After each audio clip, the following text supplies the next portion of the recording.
Hello guys, कैसे हैं आप लोग। मैं अमित तल्डा, आपका फ्रेंड, फिलोसोफर एंड गाइड। तो स्वागत है सीएस प्रोफेशनल न्यू सिलेबस के बच्चे एसएमसीएफ के अमेंडमेंट्स मैं इस पार्ट में आपको बताने वाला हूं।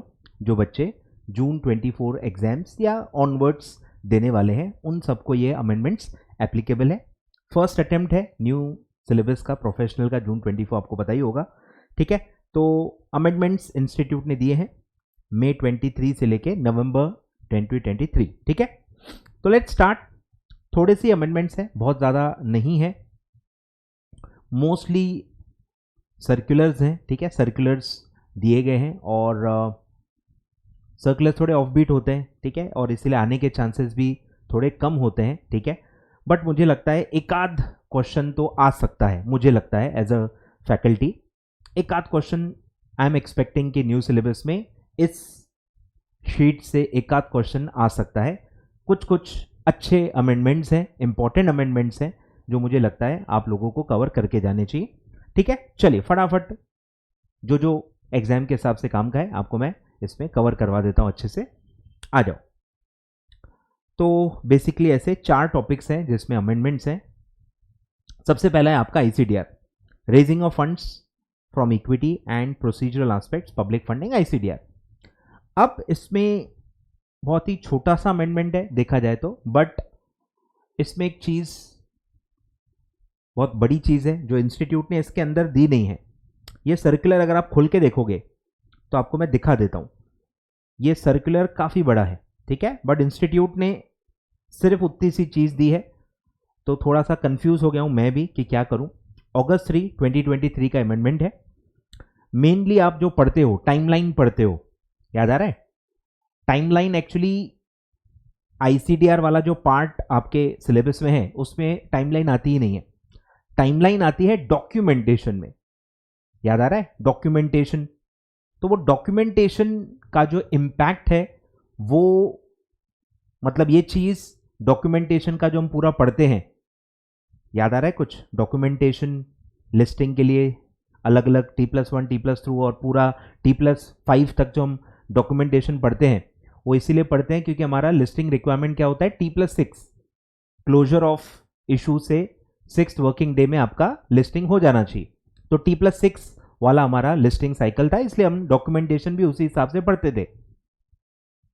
अब ये साइकिल हो गई है T+3, मतलब इशू क्लोजिंग के 3 डेज के अंदर आपको लिस्टिंग करनी है, तो ऑब्वियसली डॉक्यूमेंटेशन पूरा बदल जाएगा। अब सारा डॉक्यूमेंटेशन T+3 डेज में आपको करना होगा। तो वो जो चेंजेस हैं वो इसमें नहीं दिए हैं, देने चाहिए थे मेरे हिसाब से। अगर इंस्टीट्यूट डॉक्यूमेंटेशन का पूरा वो टाइमलाइन और पूरे जो सबमिशन ऑफ डॉक्यूमेंट्स को चेंज करना चाहता होगा तो इंस्टीट्यूट ये दे सकती थी, क्योंकि ये सर्कुलर के अंदर दिया है।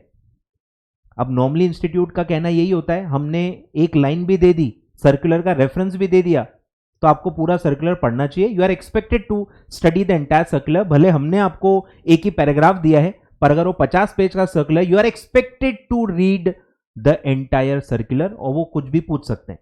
ये इंस्टीट्यूट का स्टैंड है, और एक प्रॉपर सर्कुलर से इंस्टीट्यूट ने अपना ये जो पॉइंट ऑफ व्यू है ये स्टूडेंट्स तक ऑलरेडी पहुंचा दिया है कि आपको सब पढ़ना है, हम कुछ भी पूछ सकते हैं। आए ख्याल में? तो ध्यान दो। तो इसमें इसलिए कंफ्यूजन है। आई थिंक बाकी फैकल्टीज ने ये नहीं पढ़ाया है, इसलिए मैं भी ये पढ़ाऊंगा नहीं, और खासकर एग्जाम के इतने पहले तो मैं नहीं पढ़ाऊंगा। तो ये पूरा भी दिया हुआ है, indicative timeline of activities for listing of shares through public issue on T+3 basis. ठीक है, तो पूरा टाइमलाइन दिया हुआ है, पूरा ये सीक्वेंस दिया है। ठीक है, 2 पेज का है। तो ये अब एप्लीकेबल है रियल लाइफ में, बट ये आई थिंक पूरे डॉक्यूमेंटेशन को अमेंड आई थिंक इंस्टीट्यूट ने नहीं किया है। अगर वैसा होता तो आई थिंक इसी में चीज़ें इंस्टीट्यूट को दे देनी चाहिए थी। ठीक है, तो इसलिए मैं इस पार्ट ऑफ सर्कुलर को इग्नोर कर रहा हूं। मैं तो वैसे भी कर सकता था, आपको शायद पता भी नहीं चलता, बट आपको मतलब पता भी नहीं चलता। ठीक है, बट मेरा ये जिम्मेदारी मुझे लगा कि ये भी मैं बताऊं, ठीक है, कि ये भी है और हम ये नहीं पढ़ के जाएंगे। ठीक है, तो आप टेंशन मत लो, हम सिर्फ जहां भी आप लिस्टिंग का रेफरेंस दोगे और जहां जहां T+6 हम लिखते थे, अब बस आपको T+ 3 वहां पे मेंशन करना है, और वो 3T+3 तक हर डे क्या होगा ये अभी आपको अप्लाई नहीं किया गया है। माइट बी एम एक्सपेक्टिंग कि नेक्स्ट अटेम्प्ट के सप्लीमेंट में शायद पूरा वो आ जाएगा। ठीक है, चलो, तो इशू क्लोजिंग के T means issue closing date. ठीक है, तो 3 वर्किंग डेज के अंदर आपके शेयर्स या जो भी सिक्योरिटीज आप इशू कर रहे हो पब्लिक इशू में, वो लिस्ट हो जानी चाहिए ऑन स्टॉक एक्सचेंज। ठीक है, तो T+6 की जगह अब वो T+3 लागू हो चुका है। क्लियर है क्या? फ्रॉम ये जो सर्कुलर है वो है August 9, 2023। ठीक है, तो सारी चीजें उसके हिसाब से चेंज हो जाएंगी। लिखा ही हुआ है देखो, T+3 timeline for listing shall be appropriately disclose in the offer document of the public issue. Timelines for submission of application, allotment, unblocking of application money, जो एक्सेप्ट नहीं हुए, रिजेक्ट हुए, उनको अनब्लॉक करना पड़ता है जिनको अलॉटमेंट नहीं दिया गया। And listing shall be prominently made a part of the pre issue, issue opening and issue closing advertisements issued by the issuer for public issues in terms of ICDR 2018। ठीक है, तो नेसेसरी चेंजेस आपको हर जगह incorporate करने पड़ेंगे, क्योंकि पहले सब T+6 के हिसाब से चलता था, अब सारी चीजें T+3 के हिसाब से चलेंगी। बेसिकली इन्होंने वर्किंग आवर्स बढ़ा दिए, जो काम अगली सुबह किया जाता था वो पिछले दिन पे रात तक कर दिया जाएगा, मतलब टाइमलाइन बढ़ा दिया गया है। सुबह 8 से लेके रात को 10-12 तक के ऐसे टाइम लिमिट्स उन्होंने दिए हैं, क्योंकि मैक्सिमम प्रोसीजर्स आज के डेट में ऑनलाइन हो गए। ऑनलाइन होने की वजह से टाइमलाइन बढ़ा दी गई है। अब वो घर बैठ के भी करें या ऑफिस में बैठ के करें, ठीक है, वो उनको फिगर आउट करना है। बट टाइमलाइंस अगर आप वो देखोगे तो 3 डेज मतलब वो हेक्टिक कर दिया है। काम ऑलमोस्ट उतने ही है, बस सुबह का टाइम और अर्ली कर दिया है, शाम का टाइम और लेट कर दिया है, और वो करके एक टाइमलाइन को रिड्यूस किया गया है। ठीक है, चलो आगे बढ़ते हैं। तो बस ICDR में एक ही अमेंडमेंट था। चलो अब आ जाओ REIT and INVIT lesson 9 and 10।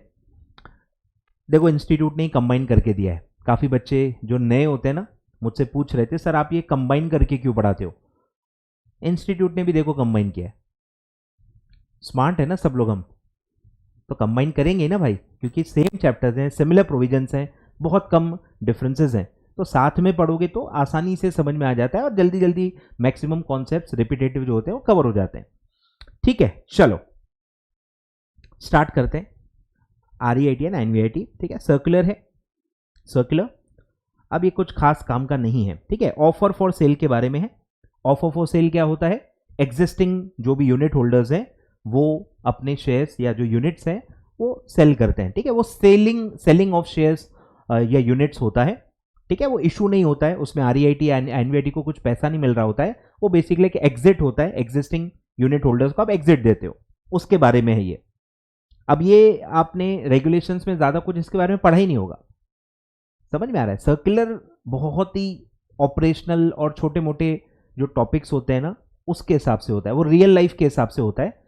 Exam point of view से उतना इंपॉर्टेंट नॉर्मली वो नहीं होता है। ठीक है, कुछ रेयर ही सर्कुलर्स होते हैं जो बहुत एग्जाम पॉइंट ऑफ व्यू से इंपॉर्टेंट हो जाते हैं। तो क्या बोलना है इनका?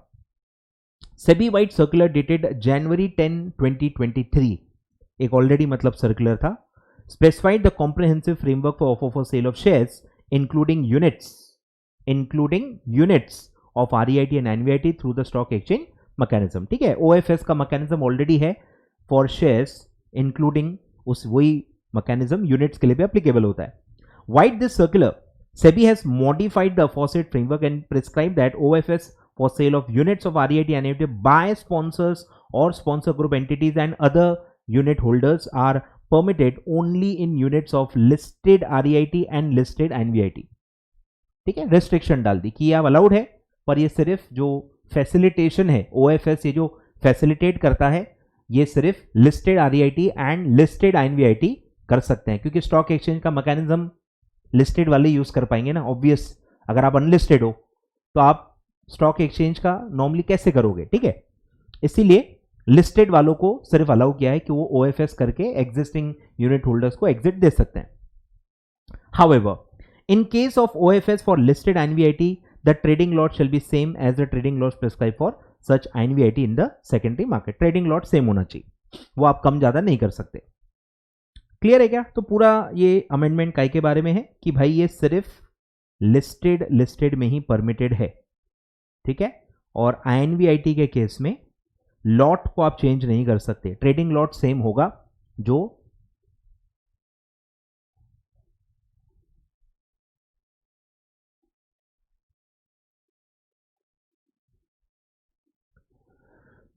वीडियो थोड़ा हैंग हो रहा है, I am very sorry for that, मैं ध्यान देता हूं थोड़ा, ठीक है। चलो, तो मैं क्या कह रहा था कि ये पूरा अमेंडमेंट सिर्फ क्या कह रहा है कि सिर्फ listed REIT and listed INVIT को ही ये परमिटेड होगा, और INVIT के केस में ट्रेडिंग लॉट को आप चेंज नहीं कर सकते हो। OFS का जो ट्रेडिंग लॉट होगा, जो लॉट में आप बेचोगे, सेम होगा जो आपका existing lot size, trading lot size चल रहा है, क्योंकि आप लिस्टेड हो, ठीक है। बस इतना सही है, पॉइंट है, कुछ खास इंपॉर्टेंट मेरे हिसाब से नहीं है।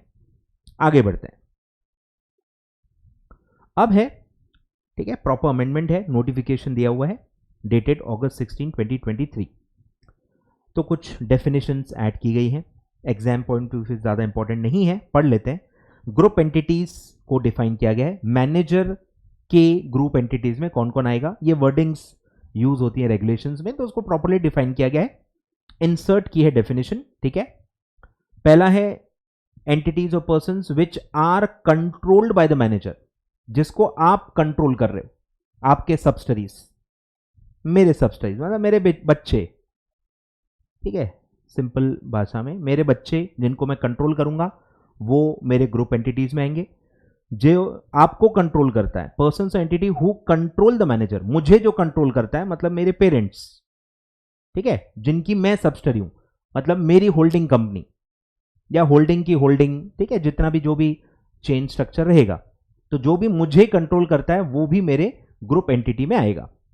और फिर है मेरे भाई बहन, entities or persons which are controlled by entities or person specified in two, मतलब जो आपको कंट्रोल करता है वो और जिन जिन को कंट्रोल करता है वो भी आपके ग्रुप एंटिटीज होंगे।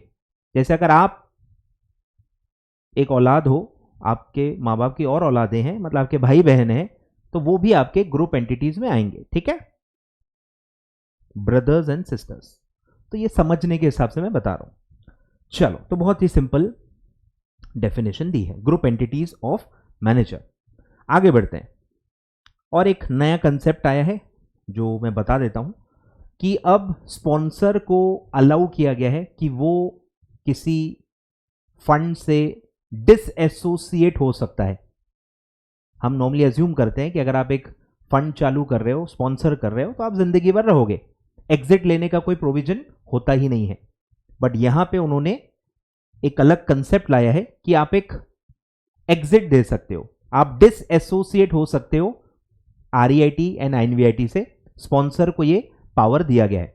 अब अगर स्पॉन्सर चले जाएगा तो फिर स्पॉन्सर का जो एक रोल होता है वो कौन निभाएगा, तो वो मैनेजर को ही एम्पावर किया गया है कि मैनेजर मैनेज भी कर रहा है, प्लस जो स्पॉन्सर का काम है वो भी मैनेजर कर सकता है। अगर ऐसा स्ट्रक्चर है कि जहां स्पॉन्सर निकल रहा है और मैनेजर ही स्पॉन्सर का काम कर रहा है, तो उस मैनेजर को सेल्फ स्पॉन्सर्ड मैनेजर कहा जाएगा। सेल्फ स्पॉन्सर यानी खुद के ही पैसे लगा के आपने फंड बनाया है, REIT या INVIT बनाया है, और मैनेज भी आप खुद ही कर रहे हो। अब ये काफी रिस्की भी हो सकता है, दोनों काम एक ही पर्सन कर रहा है। स्ट्रक्चर इसलिए ऐसा बनाया गया है कि स्पॉन्सर कोई और करेगा, पैसा कोई और कर लगाएगा और चलाएगा किसी और को, कोई और, तो थोड़ा एक गवर्नेंस बना रहता है। यहां थोड़ा डबल रोल हो जाएगा, एक ही इंसान मैनेजर भी है, एक ही इंसान स्पॉन्सर भी है, तो उसको क्या कहेंगे, सेल्फ स्पॉन्सर्ड मैनेजर, ठीक है। तो बहुत सिंपल सा डेफिनेशन है, manager of REIT who has dual responsibilities of both manager and sponsor, ठीक है, ये अलाउ किया गया है। आगे बढ़ते हैं, तो ये दो डेफिनेशंस थे। अब आते हैं अलग पॉइंट पे, मिनिमम यूनिट होल्डिंग रिक्वायरमेंट। इसमें भी अमेंडमेंट आया है, आपने अभी तक पढ़ा था 15%, ठीक है, 15% मिनिमम होल्डिंग रिक्वायरमेंट था कि आपको वो बनाए रखना है। अब स्पॉन्सर को और फ्लेक्सिबिलिटी दी गई है कि आप ये जो 15% लगाते हो ये ग्रेजुअली आप डिक्रीज करते जा सकते हो, मतलब आप स्पॉन्सर के वजह से जो आपका एक मिनिमम कमिटमेंट हर वक्त आपको रखना पड़ता था वो आप घटाते जा सकते हो, ठीक है। तो ये अलाउ किया गया है, स्पॉन्सर को थोड़ी फ्लेक्सिबिलिटी दी गई है। द रिवाइज्ड रेगुलेशंस, ठीक है, जो जो मेरे हिसाब से एग्जाम में आ सकते हैं उसको मैं स्टार मार्क करके आपको देते जाऊंगा, ठीक है। जैसे ये मुझे लगता है आ सकता है, तो ये मैंने स्टार मार्क कर दिया आपको, मुझे लगता है आ सकता है, ठीक है, इंपॉर्टेंट है। चलो, तो कैसे कैसे ग्रेजुअली आपका यूनिट होल्डिंग आप घटा सकते हो, ध्यान दो। Mandates that sponsor and sponsor group collectively hold not less then, ठीक है, ये कलेक्टिवली उनको होल्ड करना है। अब इनको ने year wise gradual decrease allow किया गया है। तो पहला जो स्लैब है वो 3 इयर्स का है, पहले 3 साल तक 15% जो था पहले, सेम 3 इयर्स ऑफ लिस्टिंग तक आपको मिनिमम 15% होल्ड करना है कलेक्टिवली। इफ इट एक्सीड्स 15%, जैसे आपने आईसीडीआर में पढ़ा हुआ है प्रमोटर होल्डिंग के लिए, ठीक है, याद आ रहा है ना, एक्सेस होता है तो उसको भी लॉक इन रखा जाता है। तो वो रखा गया है कि अगर कुछ 15 से भी ज्यादा आपकी होल्डिंग है स्पॉन्सर ग्रुप की तो वो भी लॉक इन रहेगी, लेकिन 1 ईयर तक, 1 year from the date of listing. तो ये फर्स्ट क्लॉज पूरा आपको प्रमोटर कॉन्ट्रीब्यूशन टाइप लगेगा, 3 इयर्स और एक्सेस वाले पे 1 ईयर, तो पूरा सेम है, सिर्फ परसेंटेज 15% है, ठीक है, ये अलग है। तो फर्स्ट 3 इयर्स ऑफ लिस्टिंग के लिए 15% तक जो आपकी होल्डिंग है वो 3 साल के लिए लॉक इन रहेगी, और एक्सेस कुछ है तो 1 ईयर के लिए लॉक इन रहेगी। फिर जो मिनिमम होल्डिंग है, ठीक है, एक्सेस मतलब 1 साल तक ही लॉक्ड इन रहेगी, फिर आप एक्सेस तो पहले साल के बाद ही बेच सकते हो, एक्सेस तो फर्स्ट ईयर तक ही होल्ड करना है, फर्स्ट ईयर के बाद तो वो कभी भी बेच सकते हो, कोई दिक्कत नहीं है। अब ये जो मिनिमम 15% है इसको भी आप ग्रेजुअली रिड्यूस कर सकते हो, आप अपने यूनिट्स बेचते जा सकते हो। कैसे, कितना रखना है, देखो, 4th and 5th year, beginning of 4th and end of 5th year, यानी 2 साल, 4th एंड 5th ईयर में आपको सिर्फ 5% रखना है, ठीक है, मतलब आप रिड्यूस कितना कर सकते हो, 10%, रिडक्शन समझना है, 15 था अब 5 ही रखना है, मतलब 10% आप बेच सकते हो, ठीक है, तो आपको 5% ही रखना है। फिर 6th से लेके 10th ईयर तक यानी 5 साल 3%, फिर 11 से 20 यानी 10 साल 2%, और 20 साल के बाद सिर्फ 1% ही आपको मेंटेन करना है मिनिमम यूनिट होल्डिंग, ठीक है। तो ये पूरा एक शेड्यूल दिया है, पहले 3 साल 15, चौथे और 4th एंड 5th ईयर में आपका 5%, 6 से लेकर 10 तक 3%, फिर 11 से लेकर 20 तक 10 साल तक आपको 2%, और 20th ईयर के बाद जितना भी समय है फंड का 1%, ठीक है। क्लियर है क्या, देख लो, 2 बार पढ़ोगे तो याद हो जाएगा, टेंशन मत लो। अब एक और बढ़िया पॉइंट है कि अगर ये जो परसेंटेज है इसका वैल्यू तो कुछ भी आ सकता है डिपेंडिंग अपॉन आपका फंड कितना बड़ा है, बट एक मॉनिटरी अमाउंट की भी लिमिट डाल दी गई है कि जो मिनिमम स्पॉन्सर को पैसा लगाना है वो एक अमाउंट के ऊपर नहीं होना चाहिए। आए ख्याल में, एक अमाउंट से ज्यादा मिनिमम यूनिट होल्डिंग का वैल्यू नहीं होना चाहिए, तो उसके लिए एक मॉनिटरी मैक्सिमम लिमिट लगाई गई है। ये मैक्सिमम लिमिट है, यूनिट होल्डिंग मिनिमम है, यूनिट होल्डिंग मिनिमम है, और ये जो वैल्यू की लिमिट है ये मैक्सिमम है, ठीक है, ध्यान देना।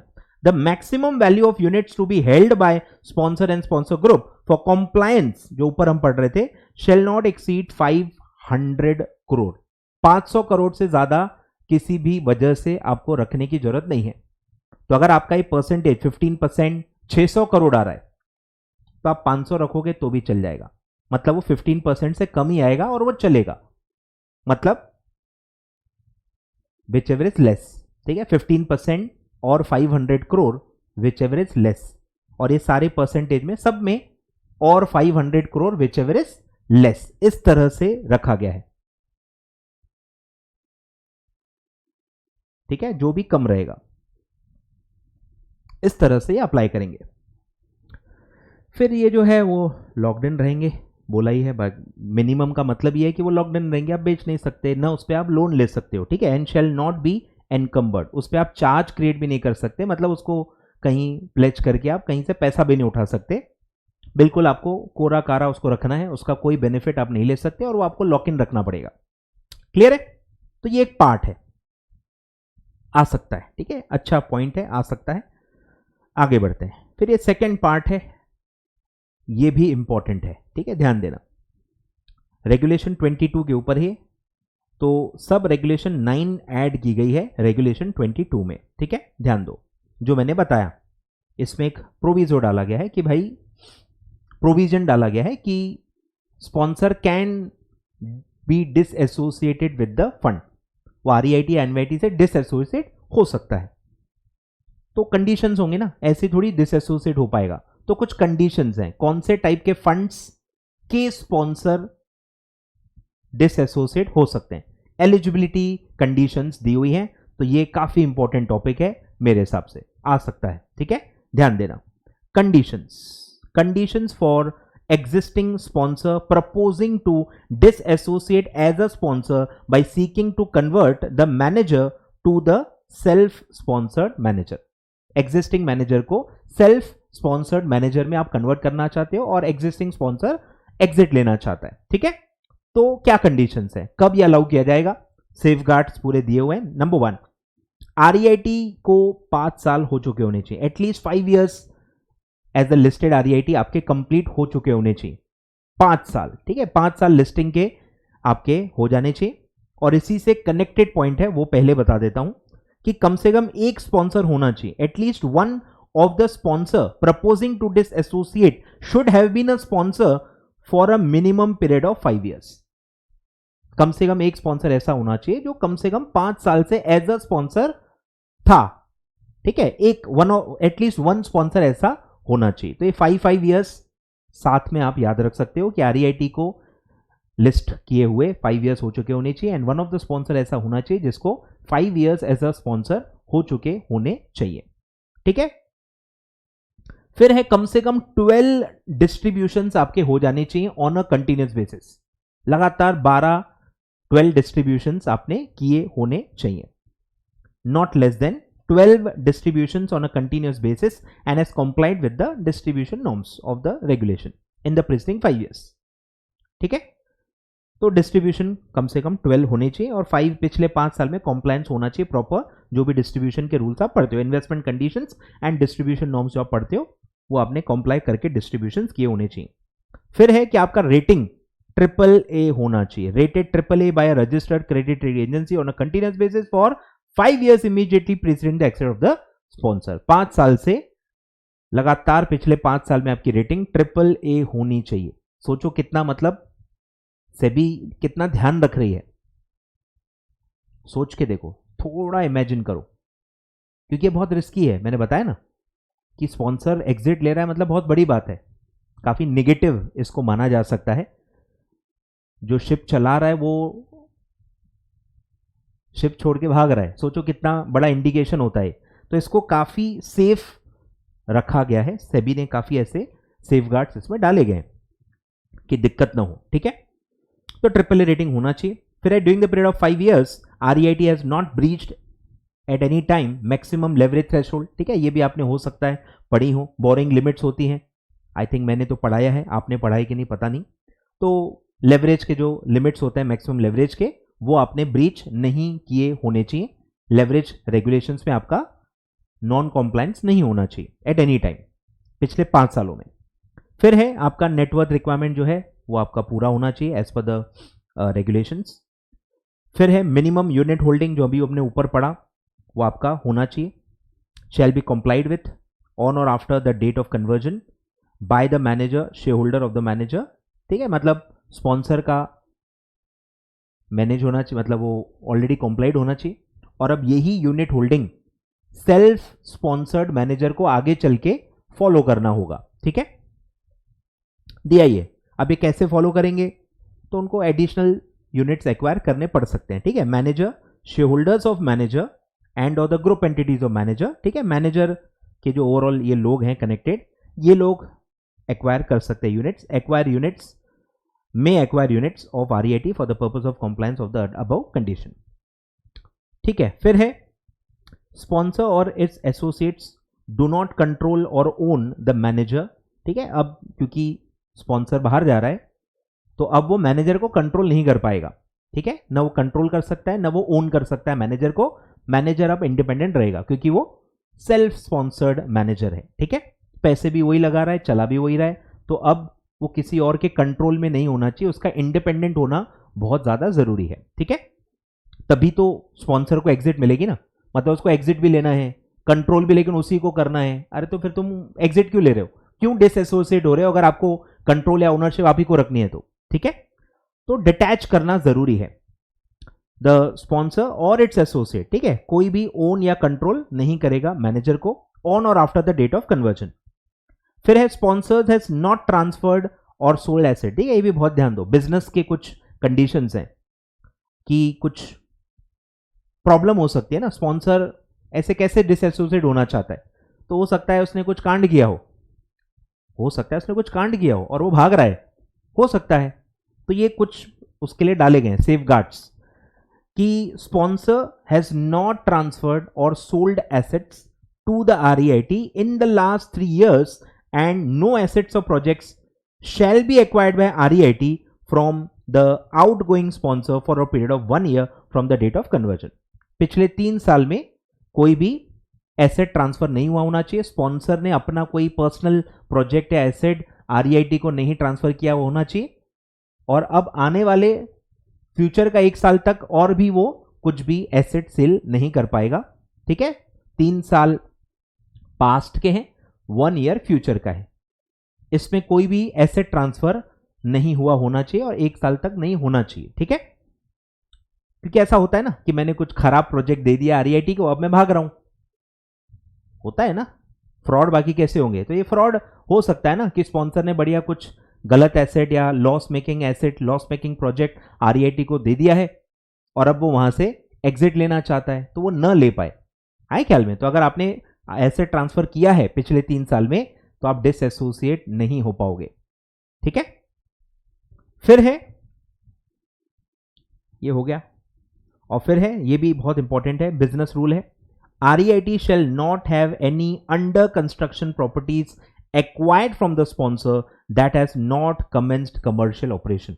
तो अगर कोई पेंडिंग प्रोजेक्ट है, अंडर कंस्ट्रक्शन प्रोजेक्ट है, तो स्पॉन्सर डिसएसोसिएट नहीं हो सकता जब तक उसका कमर्शियल ऑपरेशन स्टार्ट नहीं हो जाता, ठीक है। तो अंडर कंस्ट्रक्शन प्रॉपर्टी एक्वायर की गई है फ्रॉम स्पॉन्सर, ध्यान दो, ये सारे स्पॉन्सर से जो लिए गए हैं उनकी बात हो रही है, लिया है तो अप्लाई होगा, नहीं लिया है तो फिर ये पॉइंट अप्लाई नहीं होगा, ठीक है। आगे बढ़ते हैं, फिर है यूनिट होल्डर्स अप्रूवल जो लगता है, तो ठीक है, and consent of trustee has been obtain, ठीक है, कन्वर्जन में दोनों अप्रूवल लगेंगे, यूनिट होल्डर्स अप्रूवल लगेगा और ट्रस्टी का भी अप्रूवल लगेगा, ठीक है। तो ऐसे 11 पॉइंट्स हैं, तो ये काफी इंपॉर्टेंट आई थिंक पॉइंट है, ये आ सकता है एग्जाम में, ठीक है, मेरे हिसाब से। तो अच्छे से मेन रेगुलेशन पढ़ के जाओ, 7-8 पॉइंट आपके याद हो जाते हैं ना तो बहुत है, ठीक है। क्या क्या है, पहला लिस्टेड होनी चाहिए 5 साल, स्पॉन्सर होना चाहिए कम से कम एक 5 साल से, फिर आपका AAA रेटेड होना चाहिए, ठीक है। फिर 12 डिस्ट्रीब्यूशंस मिनिमम हो चुके होने चाहिए, मैनेजर ये जो स्पॉन्सर है उसका नेटवर्क रिक्वायरमेंट फुलफिल होना चाहिए, लेवरेज का कोई भी कंडीशन ब्रीच नहीं हुआ होना चाहिए, ठीक है। कितने हो गए, 6 पॉइंट तो यही हो गए, ठीक है। और ये ले लो, unit holders approval and consent of the trustee, 6-7 point याद रखो, ठीक है। सारे पॉइंट इतनी जल्दी याद नहीं होते हैं, बट एटलीस्ट 5-6 पॉइंट्स भी आपको याद हो गए, वहां रिकॉल हो गए तो ठीक ठाक है, कोई दिक्कत नहीं होगी, ठीक है। चलो, तो ये अच्छा पॉइंट है, आ सकता है। आगे बढ़ते हैं, अब ये भी इंपॉर्टेंट है, स्टीवर्डशिप कोड, ये दोनों में आया है, REIT as well as INVIT, double मतलब डबल डबल दिया है, तो पहले यहां आएगा फिर यहां आएगा, ठीक है। तो ये कट कर देना, सेम है, ये INVIT के लिए है और ये REIT का है, दोनों सेम है, शेड्यूल बस अलग अलग है, नाम नंबर अलग अलग है, बट कंटेंट पूरा सेम है। तो स्टीवर्डशिप का मतलब क्या है, स्टीवर्डशिप का मतलब है कि भाई आपको ध्यान देना है, मतलब जो बड़े यूनिट होल्डर्स हैं, बड़े यूनिट होल्डर्स मतलब जो 10% और मोर होल्ड कर रहे हैं, बड़े यूनिट होल्डर्स हैं, उनके तरफ एडेड रिस्पॉन्सिबिलिटी डाली गई है कि आप सिर्फ अपना मत सोचो, क्योंकि आप छोटे शेयर होल्डर नहीं हो, खुद का सिर्फ कौन सोचता है, जो छोटे शेयर होल्डर है, जिनकी सोच छोटी है या जिसमें उतना लगाव नहीं है कि भाई मैं अगर बहुत ही कम यूनिट्स होल्ड करता हूं तो मैं एज अ ओनर क्यों सोचूं, मैं पूरे फंड का क्या हो रहा है, REIT का क्या हो रहा है मैं क्यों सोचूं, मेरा उतना स्टेक नहीं है, उतना जुड़ाव, उतना कनेक्शन नहीं है, मैं प्रमोटर थोड़ी हूं, मैं स्पॉन्सर थोड़ी हूं। तो 10% से ज्यादा जो यूनिट्स होल्ड कर रहा है, जो बड़े यूनिट होल्डर्स हैं, उनको एडेड रिस्पॉन्सिबिलिटीज दी गई हैं और वो हमको पढ़ना है। उसको कहा गया स्टीवर्डशिप कोड। ठीक है, तो उनको क्या बातें ध्यान रखनी है? गवर्नेंस टाइप रूल्स हैं, किस पे अप्लाई हो रहे हैं? सिर्फ उन्हीं यूनिट होल्डर्स पे holding not less than 10% of the total outstanding units of the REIT. ठीक है, ध्यान दो। तो क्या क्या है? Number 1, they must act in the best interest of the REIT and its unit holders as a whole. मतलब आप लालची नहीं हो सकते, आप सिर्फ अपना मत सोचो कि मैं प्रॉफिट लेके बढ़िया निकल जाता हूं, आरईआईटी भले मरे बंद हो जाए मेरे को क्या, ऐसा आप नहीं कर सकते। आपको सबके बारे में सोचना है और आप सिर्फ अपने हिसाब से सोच के डिसीजन नहीं ले सकते। मतलब ये एक्सपेक्टेशन है कि आपको ऐसा नहीं करना चाहिए, क्योंकि इंसान मतलब ही होता है इंसान मतलब ही होता है। स्मार्ट, वो स्मार्ट है मतलब ही है, वो जो अपना सोचता है। ठीक है, तो वो स्मार्ट होता ही, सब लोग स्मार्ट होते हैं। ठीक है, या एटलीस्ट दिखाते हैं कि वो स्मार्ट है। तो ऐसा आपको नहीं करना है, आपको ओवरऑल सोचना है, पूरे आरईआईटी के बारे में सोचना है। ओवरऑल यूनिट होल्डर्स का नुकसान ना हो आपके एक्शन से, क्योंकि आपका वोटिंग पावर ज्यादा है, आप 10% से ज्यादा यूनिट होल्ड करते हो, मतलब आपका पावर अच्छा है, वोटिंग के थ्रू आप डिसीजंस को इन्फ्लुएंस कर सकते हो। ठीक है, तो आपको जो भी आपका एक्ट का मतलब क्या है भाई, क्या एक्ट का मतलब क्या है? वोटिंग। क्या आप जो भी डिसीजंस में वोटिंग करते हो, आपको ओवरऑल आरईआईटी और ओवरऑल यूनिट होल्डर्स के बेस्ट इंटरेस्ट में सोच के वोटिंग करना चाहिए, सिर्फ इंडिविजुअल होल्डिंग्स के हिसाब से आपको नहीं सोचना चाहिए। They should formulate a comprehensive policy on the discharge of their stewardship responsibilities and review and update the same periodically. ठीक है, मतलब आरईआईटी को ही पहले पूरा एक पॉलिसी बनाना है कि जो भी 10% से ज्यादा होल्ड करेंगे उनको कहां कहां क्या क्या करना है, उनके रिस्पॉन्सिबिलिटीज के लिए पूरी पॉलिसी बना दो ताकि उनको पता रहे। नहीं तो मेरे को कैसे पता रहेगा? आप सिर्फ बोलोगे you must act in the best interest of unit holders, इससे क्या समझेगा मेरे को? आपको पूरा डिक्टेशन देना पड़ेगा कि ऐसी सिचुएशन आई तो ऐसा करना, वैसा करना। थोड़ा आपको पॉलिसीज बना के हमको बताना पड़ेगा कि एग्जैक्टली हमको क्या करना है। तो पॉलिसी बनाने के लिए भी कहा है और उसको रिव्यू भी करना है periodically. They should have a policy to manage the issues of conflict of interest while fulfilling their stewardship responsibility. Obviously यही इसीलिए बेस्ट इंटरेस्ट के लिए कहा गया कि आप बाय डिफॉल्ट तो विन विन सिचुएशन सोचोगे कि मेरा भी फायदा हो, आरईआईटी का भी फायदा हो, पर काफी बार ऐसा नहीं होता, विन विन सिचुएशन नहीं होती है। काफी बार आप कॉन्फ्लिक्ट में आ जाते हो, या तो आपका फायदा होगा या तो यूनिट होल्डर्स का फायदा होगा ओवरऑल। तो आप हमेशा स्मार्ट हो तो आप अपना ही फायदा सोचोगे, बाकी गए भाड़ में। तो ऐसा आप न करो, क्योंकि आप छोटे शेयर होल्डर नहीं हो, आप छोटे यूनिट होल्डर नहीं हो, इसका बड़ा इंपैक्ट हो सकता है। ठीक है, तो आप कैसे मैनेज करोगे अगर ऐसी सिचुएशन अब आ गए, पर्सनल इंटरेस्ट और ओवरऑल इंटरेस्ट अगर कॉन्फ्लिक्ट में आता है, दोनों के हित में अगर कोई चीज नहीं है, क्योंकि आप उसमें हो सकता है पर्सनली भी इन्वॉल्व हो या आपकी एंटिटी इन्वॉल्व है या कोई भी तरह से अगर आप कनेक्टेड हो उसमें, तो फिर आप उसको कैसे मैनेज करोगे, क्या सिलेक्ट करोगे? ठीक है, तो वो उसके लिए भी आपको पॉलिसी बनानी पड़ेगी कि आप ट्रांजैक्शंस अगर कर रहे हो, यूनिट होल्डर्स कोई ट्रांजैक्शन में इन्वॉल्व है पर्सनल लेवल पे, तो आप उसको कैसे, उस कॉन्फ्लिक्ट को कैसे रिजोल्व करोगे, ओवरऑल यूनिट होल्डर्स का नुकसान ना हो, इसके लिए आप क्या करोगे?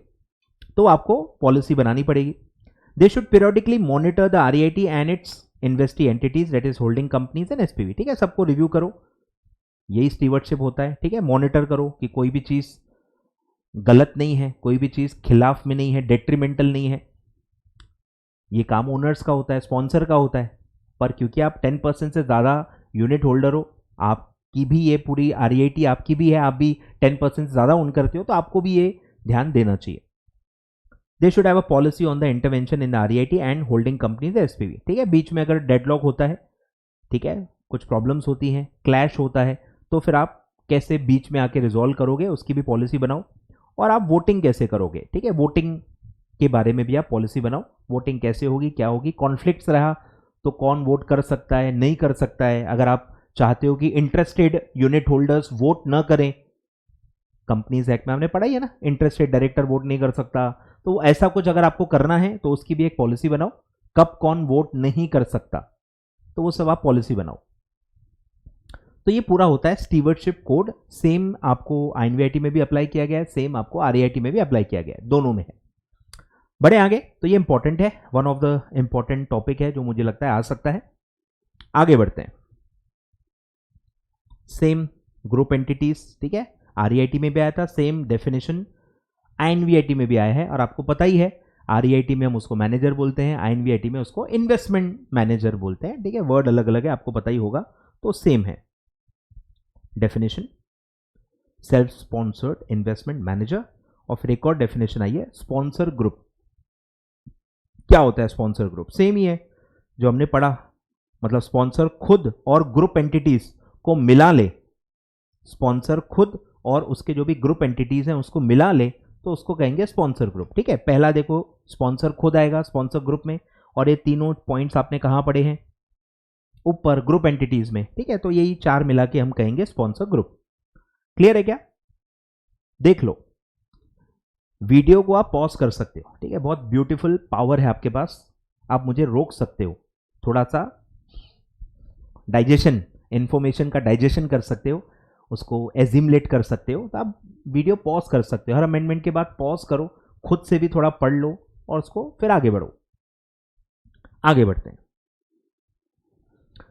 फिर सेम INVIT में भी आया है मिनिमम यूनिट होल्डिंग, ठीक है, 15% 3 इयर्स आफ्टर, ठीक है, डिटेल में दिया नहीं है बट ये सेम है, सेम एज REIT, तो शायद डिटेल में इसलिए दिया ही नहीं है। सेम REIT जैसा यूनिट होल्डिंग पैटर्न रखा गया है, मिनिमम वाला जो हमने ऊपर पढ़ा है। आगे बढ़ते हैं। Same lock in and encumbrance, ठीक है, जो हमने पढ़ा, जो अलग अलग पढ़ा ना, और एनकम्बरेंस आप नहीं रख सकते। आगे बढ़ते हैं। फिर है director nomination and exit option, ठीक है, आगे बढ़े। ये भी एक अच्छा पावर दिया गया है, 10% से ज़्यादा जो यूनिट होल्डिंग करता है उसको ये एक और पावर दिया गया है, ठीक है। Unit holders possessing a minimum of 10% of the outstanding units now have the authority to nominate a director, ठीक है, अपना आप रिप्रेजेंटेटिव बिठा सकते हो, ठीक है। अब आपको पता ही है कि चलाता मैनेजर है, जैसे कंपनी में बोर्ड ऑफ डायरेक्टर्स होते हैं, तो इस स्ट्रक्चर में इन्वेस्टमेंट मैनेजर या मैनेजर होगा, और जो शेयर होल्डर्स होते हैं पैरेलली यहां पे कौन होता है? Unit holders. तो आप 10% यूनिट होल्डर हो तो आप यूनिट होल्डिंग में तो आपका पावर है ही, पर इन्वेस्टमेंट मैनेजर जो डे टू डे डिसीजन ले रहा है वहां तो आपका कोई से ही नहीं है। आप इतने बड़े यूनिट होल्डर हो पर आपका कोई रिप्रेजेंटेशन ही नहीं है बोर्ड में, मतलब जो इन्वेस्टमेंट मैनेजर है उसमें।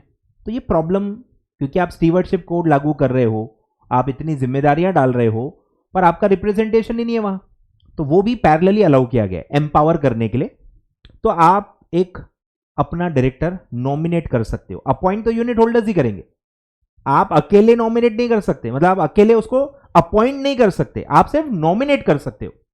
क्या होता है नॉमिनेट? वोटिंग के लिए रख सकते हो कि मैं चाहता हूं अमित तलड़ा इन्वेस्टमेंट मैनेजर का बोर्ड ऑफ डायरेक्टर बन जाए, डायरेक्टर बन जाए, चलो वोट करो। आप सिर्फ नॉमिनेट कर सकते हो कि चलो इसको वोटिंग के लिए रखते हैं, जब तक वो रिक्विजिट मेजॉरिटी नहीं मिलेगी अपॉइंट नहीं होगा वो। तो ये इसको ऐसा मत समझना कि हम अपॉइंट कर सक रहे हैं, अपॉइंट नहीं हो रहा है, नॉमिनेट हो रहा है, ठीक है। तो आपको सिर्फ नॉमिनेट करने का पावर दिया गया है, वोटिंग होगी और रिक्विजिट मेजॉरिटी मिली तो ही वो अपॉइंट होगा, नहीं तो नहीं होगा, ठीक है। तो ये पावर आप एक्सरसाइज कर सकते हो।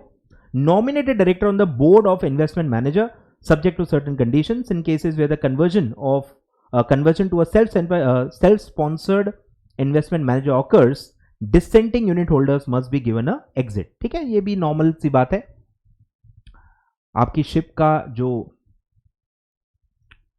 क्या बोलते हैं उसको, शिप कौन चलाता है भाई?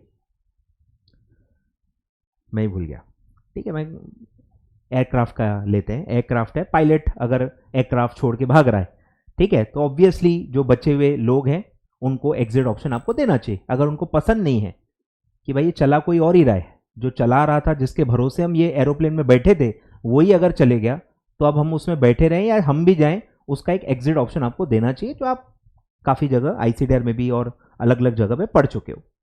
तो अगर कन्वर्जन हो रहा है, ठीक है, ऑब्वियसली कुछ लोगों को पसंद नहीं आएगा। तो जो भी डिसेंटिंग शेयर होल्डर्स हैं, ठीक है, उनको आपको एग्जिट अपॉर्चुनिटी देनी पड़ेगी मैनेजर को, ठीक है। सेल्फ स्पॉन्सर्ड मैनेजर जो है उनको वो एग्जिट देना पड़ेगा। जो एग्जिट करना चाहते हैं उनके यूनिट्स मैनेजर जो है सेल्फ स्पॉन्सर्ड मैनेजर खरीद सकता है, मतलब खरीदना पड़ेगा, ये उसको देना है, इसकी रिस्पॉन्सिबिलिटी है।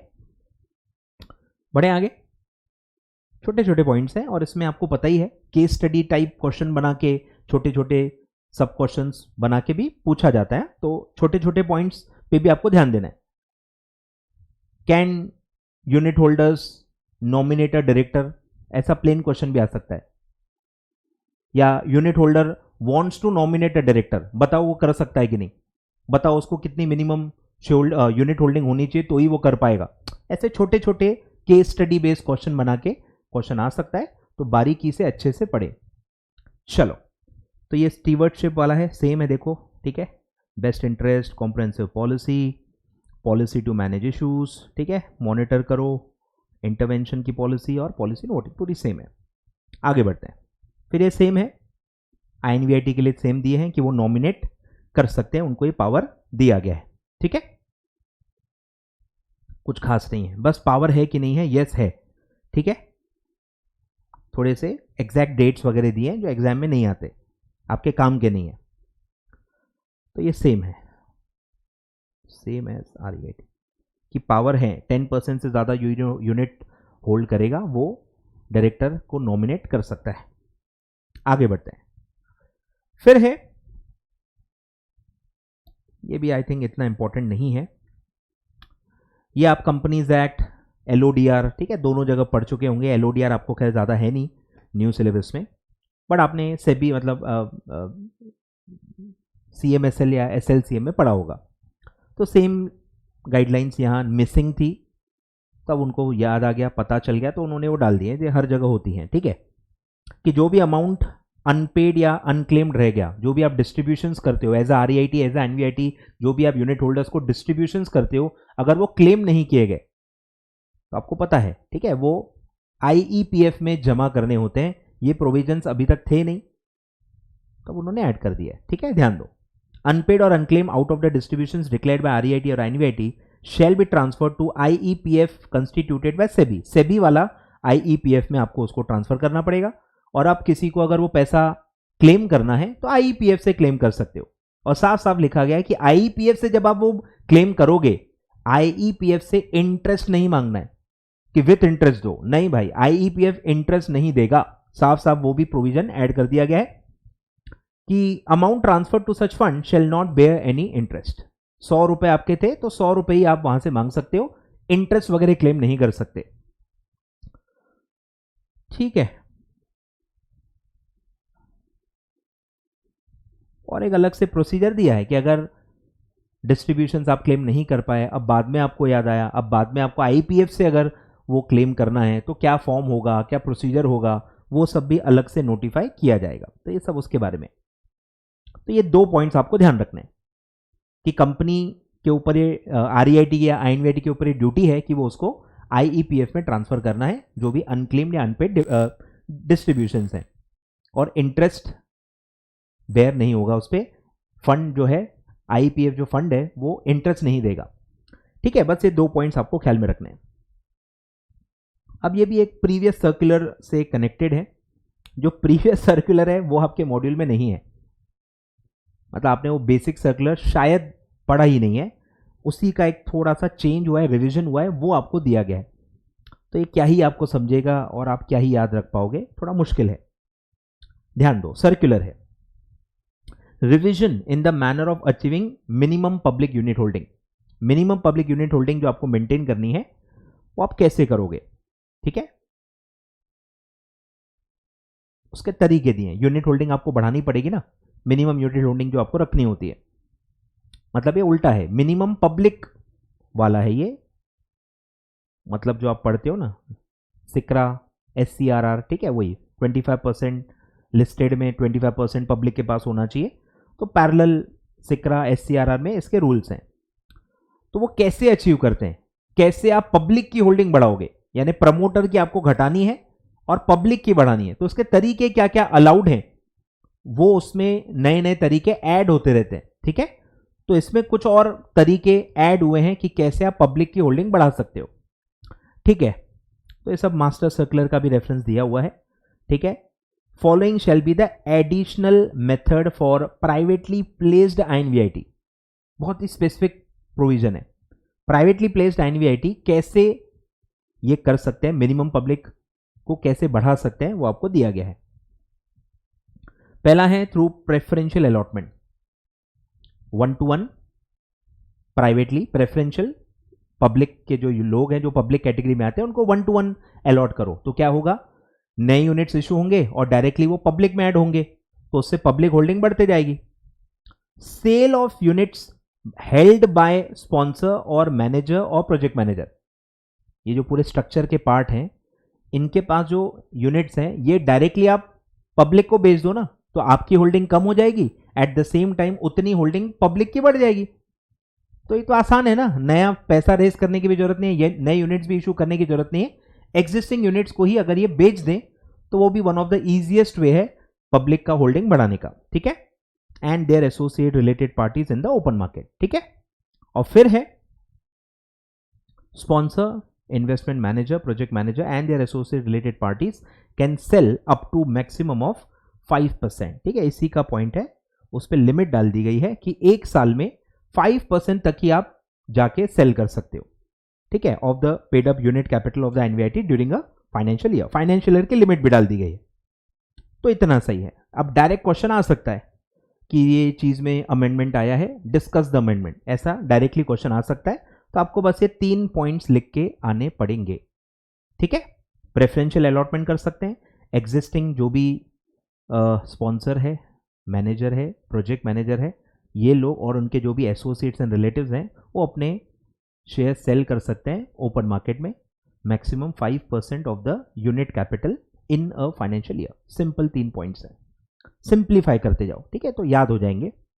आगे बढ़ते हैं। तो ये आपका था पूरा REIT एंड INVIT। मैक्सिमम चीजें सर्कुलर ही हैं, मतलब ये ICSI जो बताती है वही सर्कुलर आपको पढ़ाए जाते हैं।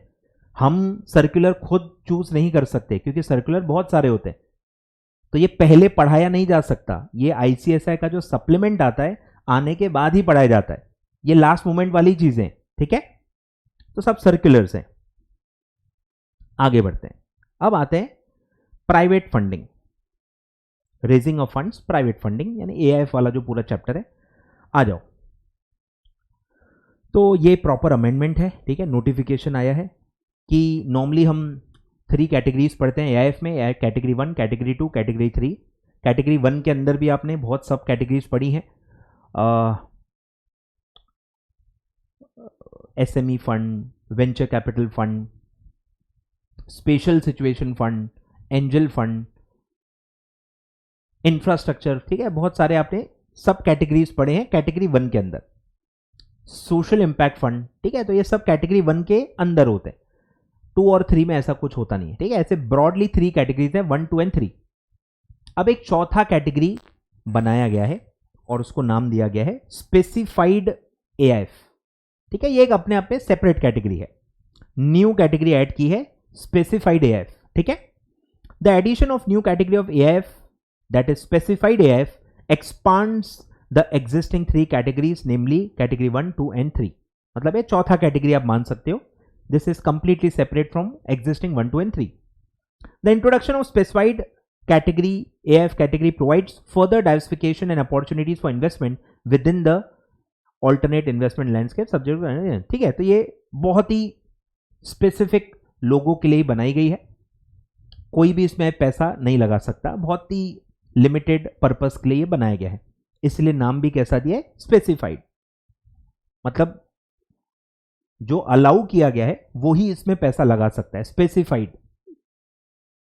अब इसका कनेक्शन है इससे, corporate debt market development fund, मतलब एक डेवलपमेंट फंड है जो आपने जगह जगह पढ़ाई है कि कॉर्पोरेट डेट मार्केट को डेवलप करने का पूरा कोशिश किया जा रहा है, अलग अलग इनिशिएटिव्स लिए जा रहे हैं कि हम डेट मार्केट को अपने बढ़ावा दें, ज़्यादा लोग आएँ, ज़्यादा पैसा रेज हो, लिक्विडिटी के जो इश्यूज होते हैं वो पूरे रिजॉल्व हो जाएं, ठीक है, तो वो उसको डेवलप किया जा रहा है, उसमें ट्रांजैक्शन ज़्यादा हो ऐसी कोशिश की जा रही है। अब बेसिकली ये liquidation scheme and liquidation period, यानी थोड़ा जो प्रॉब्लमेटिक जब टाइम आता है, जिसको यहाँ पे नाम दिया गया है मार्केट डिसलोकेशन, कि जब जब मार्केट डिसलोकेट होता है, मतलब वो जब नॉर्मली बिहेव नहीं कर रहा है, बहुत ज़्यादा बढ़ते जा रहा है या बहुत ज़्यादा कम होते जा रहा है। अब जब बहुत ज़्यादा बढ़ते जाता है तो कोई प्रॉब्लम ही नहीं होती, वैल्यूएशंस अगर बहुत ज़्यादा हैं तो नेगेटिव इंपैक्ट नहीं होता है ना, मतलब डिपेंड करता है। तो जब जब मार्केट को डिसलोकेट होगा, मतलब यहां अपसाइड या डाउनसाइड को स्पेसिफाई नहीं किया गया है, बोथ साइड जा सकता है वो। जब जब मार्केट प्रॉपरली नॉर्मली बिहेव नहीं कर रहा है, बहुत ज्यादा डाउन है या बहुत ज्यादा अप है, कौन डिसाइड करेगा? तो ये सेबी ने अभी अपने पास पावर ले रखा है कि सेबी बताएगा कि मार्केट डिसलोकेटेड है या नहीं है। बीएसई एनएसई मार्केट जो है, फाइनेंशियल मार्केट्स, वो डिसलोकेटेड है या नहीं है, ये सेबी अनाउंस करेगा। ठीक है, तो इसमें कोई रिस्क नहीं है। SEBI is the deciding authority in this case. तो करना क्या है, मतलब ये ओल्ड स्कूल वाला ही फैशन आई थिंक चल रहा है, जो आरबीआई भी कर रहा है बैंक के लिए। एनपीए लोन आप सिक्योरिटाइजेशन के थ्रू अलग ट्रांसफर कर देते हो, बैंक अपनी बैलेंस शीट क्लीन कर देता है। यही कंसेप्ट म्यूचुअल फंड में लाया गया है, क्योंकि अगला प्रॉब्लम जो आ सकता है इंडिया में फ्यूचर में, वो अब म्यूचुअल फंड है, क्योंकि बहुत ज़्यादा पैसा लोगों ने म्यूचुअल फंड में लगाया हुआ है, और अगर म्यूचुअल फंड में कुछ प्रॉब्लम हुई तो बहुत बड़ा फाइनेंशियल क्राइसिस आ सकता है। जैसे बैंक में प्रॉब्लम आती है तो सबको फर्क पड़ता है, सबका पैसा बैंक पे रखा होता है, बैंक के थ्रू ही सब आप काम करते हो। वैसे ही आज इन्वेस्टमेंट के आप एंगल से देखोगे तो बहुत ज़्यादा पैसा म्यूचुअल फंड के थ्रू पैसा लगता है। तो we can not afford a fraud or afford some problem in mutual fund industry. तो ये थोड़ा सा एक मैकेनिज्म पहले बनाया गया है, जो बैंकिंग सेक्टर में लागू किया गया है, सिमिलर समवॉट, कि जब भी मार्केट डिसलोकेट होगा तो म्यूचुअल फंड्स के डेट सिक्योरिटीज में प्रॉब्लम आएगी, वैल्यूएशंस ड्रॉप होंगे या रेटिंग ड्रॉप हो सकते हैं, या जो भी प्रॉब्लम्स होंगे।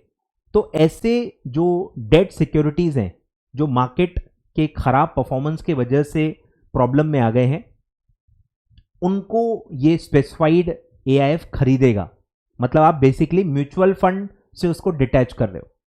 मतलब आप सोचो, आप ही पैसे दे रहे हो आप ही के डेट सिक्योरिटीज खरीदने के लिए। सोच के देखो, जैसे हमने ईसॉप नहीं पढ़ा है, ट्रस्ट बनाते हैं, हम ही ट्रस्ट को पैसा देते हैं हमारे ही शेयर्स खरीदने के लिए, वैसा ही है ये। म्यूचुअल फंड्स ही पैसा लगाएंगे इस एआईएफ में, और वो एआईएफ इन ही म्यूचुअल फंड्स के जो डेट सिक्योरिटीज है वो खरीदेगा। समझ रहे हो? कुछ थोड़ा वही टाइम लगेगा आपको ये समझने में। जब मैंने भी पहली बार पढ़ा तो मुझे पर्पस ही समझ में नहीं आया। तो पर्पस वही है, beautification of the balance sheet, जो मुझे समझ में आ रहा है। आई कैन बी रॉन्ग, ठीक है? तो ध्यान देना, जो मुझे समझ में आ रहा है मैं आपको समझा रहा हूं। नया कंसेप्ट है, इसीलिए जैसे जैसे आगे बढ़ेगा और इसके बारे में लिखा जाएगा, मैं और पढ़ूंगा, हो सकता है थोड़ा बहुत कुछ चेंजेस भी आ जाए, बट अभी पढ़ते वक्त ये मुझे समझ में आ रहा है। ठीक है, तो बेसिकली मैकेनिज्म क्या है कि आप एक स्पेसिफाइड एआईएफ बनाओ, इसमें म्यूचुअल फंड्स पैसा लगाएंगे, ठीक है, और ये क्या खरीदेगा? इन्हीं म्यूचुअल फंड्स के डेट सिक्योरिटीज। ठीक है, तो क्या होगा? वो इनकी बैलेंस शीट से माइनस हो जाएगा। ठीक है, डिटॉक्सिफिकेशन टाइप्स, डिटॉक्स कर रहे हैं लोग कि जो जो नेगेटिव में चल रहा है वो सब डिटैच कर दो, हमारा एनएवी, हमारा बैलेंस शीट अच्छा दिखना चाहिए। तो ऐसा कुछ मेरे ख्याल से क्लीन अप वाला काम चल रहा है। ठीक है, चलो एक एक करके स्टार्ट करते हैं। Corporate debt market development fund, कि हम मार्केट डेवलप कर रहे हैं, ऐसा इनका पर्पस है। तो जैसे आपने अगर एआईएफ रेगुलेशंस पढ़ी हैं, उसमें 3A आता है एंजल फंड्स। ठीक है, 3A एंजल फंड्स अलग से हैं। स्ट्रक्चर आपको याद होगा कि एंजल फंड्स के भी जब गाइडलाइंस थे तो क्या है कि by default normal guidelines he apply होते हैं, कुछ कुछ गाइडलाइंस एआईएफ के लिए अलग रखी गई। वैसे ही स्पेशल सिचुएशन फंड है chapter 3B of the AIF regulations, उसमें भी सेम है, बाय डिफॉल्ट सब सेम ही अप्लाई होगा, पूरे ऊपर के जो पूरे गाइडलाइंस हैं वही अप्लाई होंगे एक्सेप्ट फ्यू जो उन्होंने मॉडिफाई किए। सेम स्ट्रक्चर अब 3C में लाया गया है, 3C चैप्टर ऐड किया गया है which is for corporate debt market development fund. Development fund नाम से आप याद रखो, ठीक है, बड़ा नाम है, हो सकता है आप याद ना रख पाओ, डेवलपमेंट फंड। तो ये 3C में है, इसमें भी सेम है, नॉर्मल एआईएफ के जो गाइडलाइंस है वही इस पे अप्लाई होंगे एक्सेप्ट जो इन्होंने चेंज किए हैं। सेम स्ट्रक्चर है जो 3A में है, 3B में है, वैसा ही स्ट्रक्चर 3C में लाया गया है, ठीक है। चलो, Corporate Debt Market Development Fund as a new category of AIF has been introduced in which investment shall be made in accordance with Chapter 3C of these regulations. Further, the concept of liquidation scheme and liquidation period has also been inserted. Regulations काफी detailed है, कम से कम I think 6-7 pages के हैं, आपको सिर्फ एक page दिया है, 1.5 पेज, 1 पेज यानी आगे पीछे 1 पेज, तो बहुत शॉर्ट में बहुत ही लिमिटेड चीजें दी हैं और मैं उतनी ही पढ़ाऊंगा कि 7-8 पेज जितना इंपॉर्टेंट भी वो नहीं है, ठीक है। तो जो जो इंस्टीट्यूट ने दिया है, इंस्टीट्यूट को जो इंपॉर्टेंट लगता है हमें भी वही लगता है, हम भी उतना ही पढ़ाएंगे, ठीक है। चलो, SEBI has prescribe modalities for launching the liquidation scheme, ये इसका एक्चुअली आगे रेफरेंस नहीं है इसीलिए बता रहा हूं कि बहुत सारी चीजें हैं पूरी नहीं दी गई हैं, ऊपर जो रेफरेंस है उसका नीचे कनेक्शन ही नहीं है, तो आप पढ़ोगे तो आप बोलोगे, मेरे से पूछोगे सर ये तो कहीं है ही नहीं, क्योंकि पूरी गाइडलाइंस आपको नहीं दी गई है, ठीक है। तो आप भले कट कर लेना, इसका यहां भी कोई काम नहीं है जितना डेटा आपको दिया गया है। चलो, सबसे पहला है रजिस्ट्रेशन, कि ये फंड रजिस्टर होगा एज अ स्पेसिफाइड एआईएफ, ठीक है। तो क्या रूल्स हैं कि ये सिर्फ ट्रस्ट स्ट्रक्चर में ही आप बना सकते हो, ठीक है। Established as a trust and is establishment requires execution of the deed in accordance with the provisions of Indian registration act 1908, ठीक है। तो बहुत बेसिक पॉइंट हो गया, ट्रस्ट बनाओ और रजिस्टर करो इंडियन ट्रस्ट एक्ट, अपना इंडियन रजिस्ट्रेशन एक्ट के हिसाब से। फिर ये स्कीम होगी क्लोज्ड एंडेड, ओपन एंडेड नहीं हो सकती है, क्लोज्ड एंडेड स्कीम ही रहेगी और ये 15 साल तक रहेगी, 15 ईयर्स तक ये रहेगी, ठीक है। फिर है, ध्यान दो, अब इसमें पैसा कौन लगाएगा, ये एआईएफ किसके लिए है, they are made available for investment to AMC, asset management company. कहां होता है ये, म्यूचुअल फंड में, म्यूचुअल फंड के एएमसी होते हैं ना, तो एएमसी पैसा लगा सकते हैं and specified debt oriented schemes of mutual fund, आ रहा है ख्याल में। तो एएमसी या डेट ओरिएंटेड जो स्कीम्स होती हैं, जो अलग अलग जगह डेट में पैसा लगा सकती हैं, वो इस एआईएफ में भी पैसा लगा सकती हैं, ठीक है। मतलब अपनी गंदगी साफ करने के लिए कुछ पैसा अलग रख सकते हो कि ये पैसा अलग ही रख दो, गंदगी खरीदने के लिए बाद में काम आएगा, ठीक है। चलो, the SEBI white circular dated July 27, 2023 prescribe the framework for development fund which states that development fund shall comply with the guarantee scheme for corporate debt, ठीक है। जो गारंटी स्कीम होती है डिफॉल्ट के केस में जो आएगी, तो वो भी इनको भी ये फॉलो करना है, which includes framework for the development fund, मतलब गारंटी स्कीम में डेवलपमेंट फंड को भी ऐड किया गया है, उनको भी ये गारंटी स्कीम के तहत जो भी करना होता है, प्रीमियम भरना है, जो भी भरना है वो भी करना है, जैसे बैंक को भी ये सब करना होता है, डिपॉजिट्स को इंश्योरेंस कराना होता है, वैसा ही कुछ है, ठीक है। तो इतना ये काम का नहीं है, तो बस आपको क्या ख्याल में रखना है अभी कि ये ट्रस्ट स्ट्रक्चर में बनेगा, रजिस्टर करना होगा, क्लोज्ड एंडेड स्कीम होगी, टेनोर होगा 15 ईयर्स, और इसमें पैसा कौन लगाएगा, AMC and specified debt oriented mutual fund schemes, ठीक है। ये 4 पॉइंट आपको अभी ख्याल में रखने हैं। आगे बढ़ते हैं, फिर है investment conditions during the periods of market dislocations, मतलब ये फंड पैसा ही सिर्फ डिसलोकेटेड पीरियड में ही लगा सकता है। अगर मार्केट अच्छा चल रहा है, वैल्यूएशन सब अच्छे चल रहे हैं, नॉर्मल चल रहा है, सब नॉर्मल है, behaviour of the market normal है सेबी के हिसाब से, तो ये पैसा कहीं लगा ही नहीं सकता। मतलब लिक्विड, वो लिक्विड फंड्स में इधर उधर लगा सकता है, ये जो अपने ही गंदगी साफ करने वाला जो कंसेप्ट है वो बंद रहेगा, ठीक है, ध्यान दो। तो सिर्फ मार्केट डिसलोकेशन के वक्त ही पैसा लगा सकता है, तो मैं वही कह रहा हूं, पर्पस समझो कि जब जब मार्केट डिसलोकेट होगा सेबी के हिसाब से, तब तब ये फंड क्या करेगा, the development fund shall shall purchase corporate debt securities from specified debt oriented schemes of mutual fund. ध्यान दो, पैसे किसने लगाए थे? पैसे किसने लगाए थे? एएमसी ने and specified debt oriented mutual fund schemes. और अब ये पैसा जो कलेक्ट हो रहा है ये लगाया जाएगा यूनिट्स खरीदने के लिए उसी specified debt oriented mutual fund schemes के, जो मार्केट डिसलोकेशन के वक्त आपको खरीदने हैं. ठीक है, जैसे वो होता है ना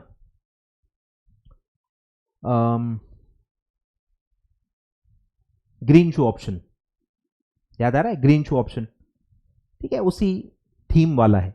ग्रीन शू ऑप्शन में भी हम क्या करते हैं? स्टेबलाइज करने की कोशिश करते हैं कि हम लिस्टिंग के बाद तुरंत 30 डेज में ज्यादा फ्लक्चुएशंस ना आए, तो वो प्राइस को हम स्टेबलाइज करते हैं, खुद ही पैसा लगाते हैं. तो पूरा मैकेनिज्म जो हम करते हैं वैसा ही है. तो ये भी उसी सॉर्ट ऑफ, मतलब मैं कनेक्ट कर रहा हूं इस टाइप के प्रोविजंस में. आपको ऐसा ना लगे कि ये वन ऑफ द काइंड है. वन ऑफ द काइंड कुछ नहीं है, ऐसे ही बहुत सारे और भी प्रोविजंस ऑलरेडी हैं. ठीक है, चलो. विच meets the following criteria? Corporate debt security shall be listed and have an investment grade rating. ठीक है, मिनिमम इन्वेस्टमेंट ग्रेड जो रेटिंग है सेबी की, उतनी मिनिमम इन्वेस्टमेंट ग्रेड रेटिंग उनकी होनी चाहिए, तो ही ये फंड उस सिक्योरिटीज को एक्वायर कर सकता है. ठीक है, मतलब समझ रहे हो ना? खराब नहीं है, वो समय खराब है. सिक्योरिटीज खराब नहीं है, समय खराब है. खराब सिक्योरिटीज नहीं खरीद सकती है, समय खराब है बस. तो आप लिस्टेड हो और उनकी रेटिंग भी मिनिमम इन्वेस्टमेंट ग्रेड रेटिंग की है. और फिर है रेसिडुअल मैच्योरिटी पीरियड जो बाकी है उस डेट सिक्योरिटीज का, शेल नॉट एक्सीड 5 years. मतलब ज्यादा समय भी बचा हुआ नहीं होना चाहिए. भाई 20 साल का अगर ड्यूरेशन है, 15 से ज्यादा साल हो चुके होने चाहिए, और आखिरी के अप टू 5 years ही बचे हुए, ऐसे ही यूनिट्स, ऐसे ही सिक्योरिटीज को आप, डेट सिक्योरिटीज को आप खरीद सकते हो. फिर है there is no material possibility of default or adverse credit news or views. कुछ भी नेगेटिव का कोई मटेरियल पॉसिबिलिटी नहीं होना चाहिए. ठीक है, तो ये तीनों कंडीशंस अगर फुलफिल होती हैं तो इस टाइप के जो डेट सिक्योरिटीज हैं वो खरीदे जा सकते हैं. ठीक है, फ्रॉम द म्यूचुअल फंड. ठीक है, किससे खरीद रहे हो? म्यूचुअल फंड से आप खरीद रहे हो, जो उनके पास है, उन्होंने जो जहां पैसा लगाया हुआ है उनसे आप खरीद रहे हो. एआईएफ खरीद रहा है, और एआईएफ में खरीदने के लिए पैसे कहां से हैं? उन्हीं ने दिए हैं. उन्हीं के पैसों से उन्हीं के डेट सिक्योरिटीज खरीदने हैं. ठीक है, आगे बढ़ते हैं. फिर ये कुछ खास काम का नहीं है. Disclosure norms. Portfolio of development fund shall be made available to the unit holders. ठीक है, अब ये जो यूनिट्स हैं, ध्यान दो, थोड़ा आपको शायद अब याद है भी कि नहीं एआईएफ कैसे काम करता है. एग्जाम का प्रेशर है तो शायद आप वो भी भूल गए होंगे. तो ये जो स्पेसिफाइड एआईएफ है, ठीक है, ये पैसा इनसे लेगा, तो ये यूनिट्स इशू करेगा ना. ये यूनिट्स आप लिस्ट नहीं करा सकते, कैन नॉट बी लिस्टेड. ठीक है, ये रूल्स में लिखा हुआ है, यहां नहीं लिखा हुआ है पर रूल्स में लिखा हुआ है, कैन नॉट बी लिस्टेड. जैसे एंजल फंड्स के यूनिट लिस्ट नहीं कर सकते, पढ़ा होगा आपने, वैसे ही ये स्पेसिफाइड एआईएफ के जो यूनिट्स वो इशू कर रहा है एएमसी को and specified debt oriented mutual fund schemes को, ये यूनिट्स को आप लिस्ट नहीं कर सकते. ठीक है, और ये जो सिक्योरिटीज आप खरीद रहे हो, ध्यान दो, ये जो म्यूचुअल फंड ने डेट सिक्योरिटीज में पैसे लगाए हैं वो लिस्टेड होने चाहिए. ठीक है, यानी जो कंपनीज है जिनके डेट सिक्योरिटीज आपने खरीदे हैं, ये कंपनीज के डेट सिक्योरिटीज है, म्यूचुअल फंड के खुद के नहीं है. म्यूचुअल फंड तो इन्वेस्टर है, तो उसने जो जो लिस्टेड कंपनी के डेट में पैसे लगाए हैं वो सिक्योरिटीज आप अब म्यूचुअल फंड से खरीद रहे हो. ठीक है, तो ये ध्यान देना, लिखते जाना पॉज करके. बढ़े आगे. तो क्योंकि ये अनलिस्टेड है तो यूनिट होल्डर्स को इंफॉर्मेशन आपको रेगुलरली देनी पड़ेगी. Shall be made available to unit holders on a fortnightly basis. ठीक है, 15-15 दिन में आपको बताना है. Additionally NAV of the development fund will be disclose to unit holder on a daily basis. ठीक है, पोर्टफोलियो जो है वो 15-15 दिन में बताना है, एनएवी डेली बताना है. These regular disclosures ensure transparency and provide timely information to the unit holders regarding the holdings and NAV. ठीक है, ऐसे कि हमको ये समझता ही नहीं. ठीक है, ट्रांसपेरेंसी बढ़ती है, पता है. फिर है compliance with the governance mechanism. ठीक है, गवर्नेंस का भी स्ट्रक्चर अच्छा रखा गया है. Development fund will select and appoint a trustee company. ठीक है, ट्रस्टी रखा जाएगा जो ये देख रेख करेगा। Appointment of both board of directors of trustee company है तो ऑब्वियसली उसका भी एक बोर्ड ऑफ डायरेक्टर होगा, मतलब बोर्ड होगी पूरी। तो board of directors of trustee company and manager of the fund necessitates prior approval from SEBI. ठीक है, ध्यान दो, सेबी का अप्रूवल लगेगा, मतलब सारी कमान सेबी ने रखी है क्योंकि रिस्की काम है, डेवलपमेंट फंड है। ठीक है, तो इसको कोई मिसयूज ना करे, इसलिए ये सब सेबी करेगा। ट्रस्टी कंपनी के जो बोर्ड ऑफ डायरेक्टर्स हैं वो भी सेबी के अप्रूवल से आपको करना है अपॉइंट, और जो मैनेजर है वो भी सेबी के अप्रूवल से अपॉइंट करना है। फिर कुछ मिसलेनियस प्रोविजंस हैं। Trustee company is authorise to engage solely in the activities where it acts as a trustee, मतलब आप होल सोल वही काम करो, मल्टीपल जगह काम मत करो। Unless prior return consent is obtained from SEBI.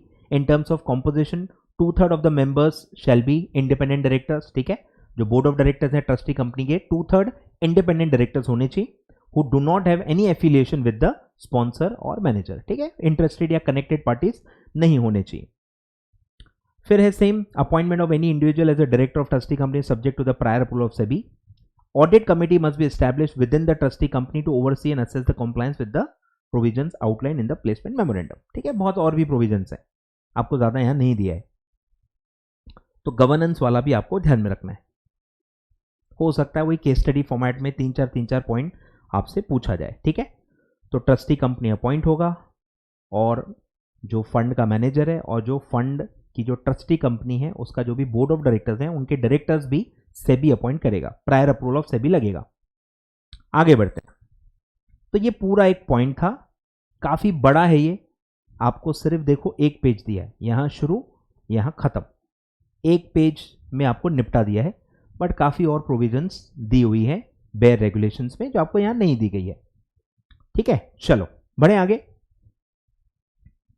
अब एक अलग प्रोविजन है जून 21, 2024 कि सारे एएफ को जो भी यूनिट्स हैं वो डीमैट फॉर्म में कन्वर्ट करने हैं। पुराने जितने भी इशू किए हैं वो भी एक सर्टेन डेट तक डीमैट करना है, और आगे जो अब आप नए यूनिट्स लॉन्च करोगे, इशू करोगे, वो डीमैट फॉर्म में ही करना है। ठीक है, मतलब जो कंपनीज एक्ट में और हर जगह आप पढ़ चुके हो, लिस्टेड कंपनीज के लिए पढ़ चुके हो, वही चीजें अभी आरईआईटी एंड एआईएफ के लिए लाया गया है। ध्यान दो, a new clause in regulation 10 mandate that every AIF to issue units in demat form, ठीक है, फ्रॉम अ सर्टेन डेट। तो ये दिया गया है, एआईएफ को कैटेगराइज किया गया है उनके कॉर्पस के हिसाब से। तो अगर आपका कॉर्पस 500 करोड़ और मोर, 500 करोड़ और मोर आपका कॉर्पस है, तो आपकी डेट है 31 अक्टूबर 2023 जो जा चुकी है। 31 अक्टूबर 2023 तक एग्जिस्टिंग जितने भी यूनिट्स हैं वो आपको पहले डीमटेलाइज करने हैं। जितने भी आपके इशूड यूनिट्स हैं पहले आपको वो 31 अक्टूबर तक पूरे डीमैट करने हैं, और 1 नवंबर और ऑनवर्ड्स जो भी आप नए यूनिट्स इशू करोगे वो आपको डायरेक्टली डीमैट फॉर्म में ही करने हैं। ठीक है, 1 November onwards issuance of units only in demat form. Clear है क्या? सिंपल है। बड़े कंपनीज बड़े एएफ पे पहले अप्लाई किया है, और जो छोटे एएफ हैं जिनका कॉर्पस लेस देन 500 है उनकी डेट थोड़ी आगे की है, 30 अप्रैल 2024, 6 महीने आगे की डेट है। ठीक है, तो 30 अप्रैल तक उनको एग्जिस्टिंग यूनिट्स को डीमैट करना है, और फिर 1 मई 2024 ऑनवर्ड्स उनको सारे नए इश्यूज डीमैट फॉर्म में ही करने हैं। ठीक है, बहुत ही सिंपल प्रोविजन है।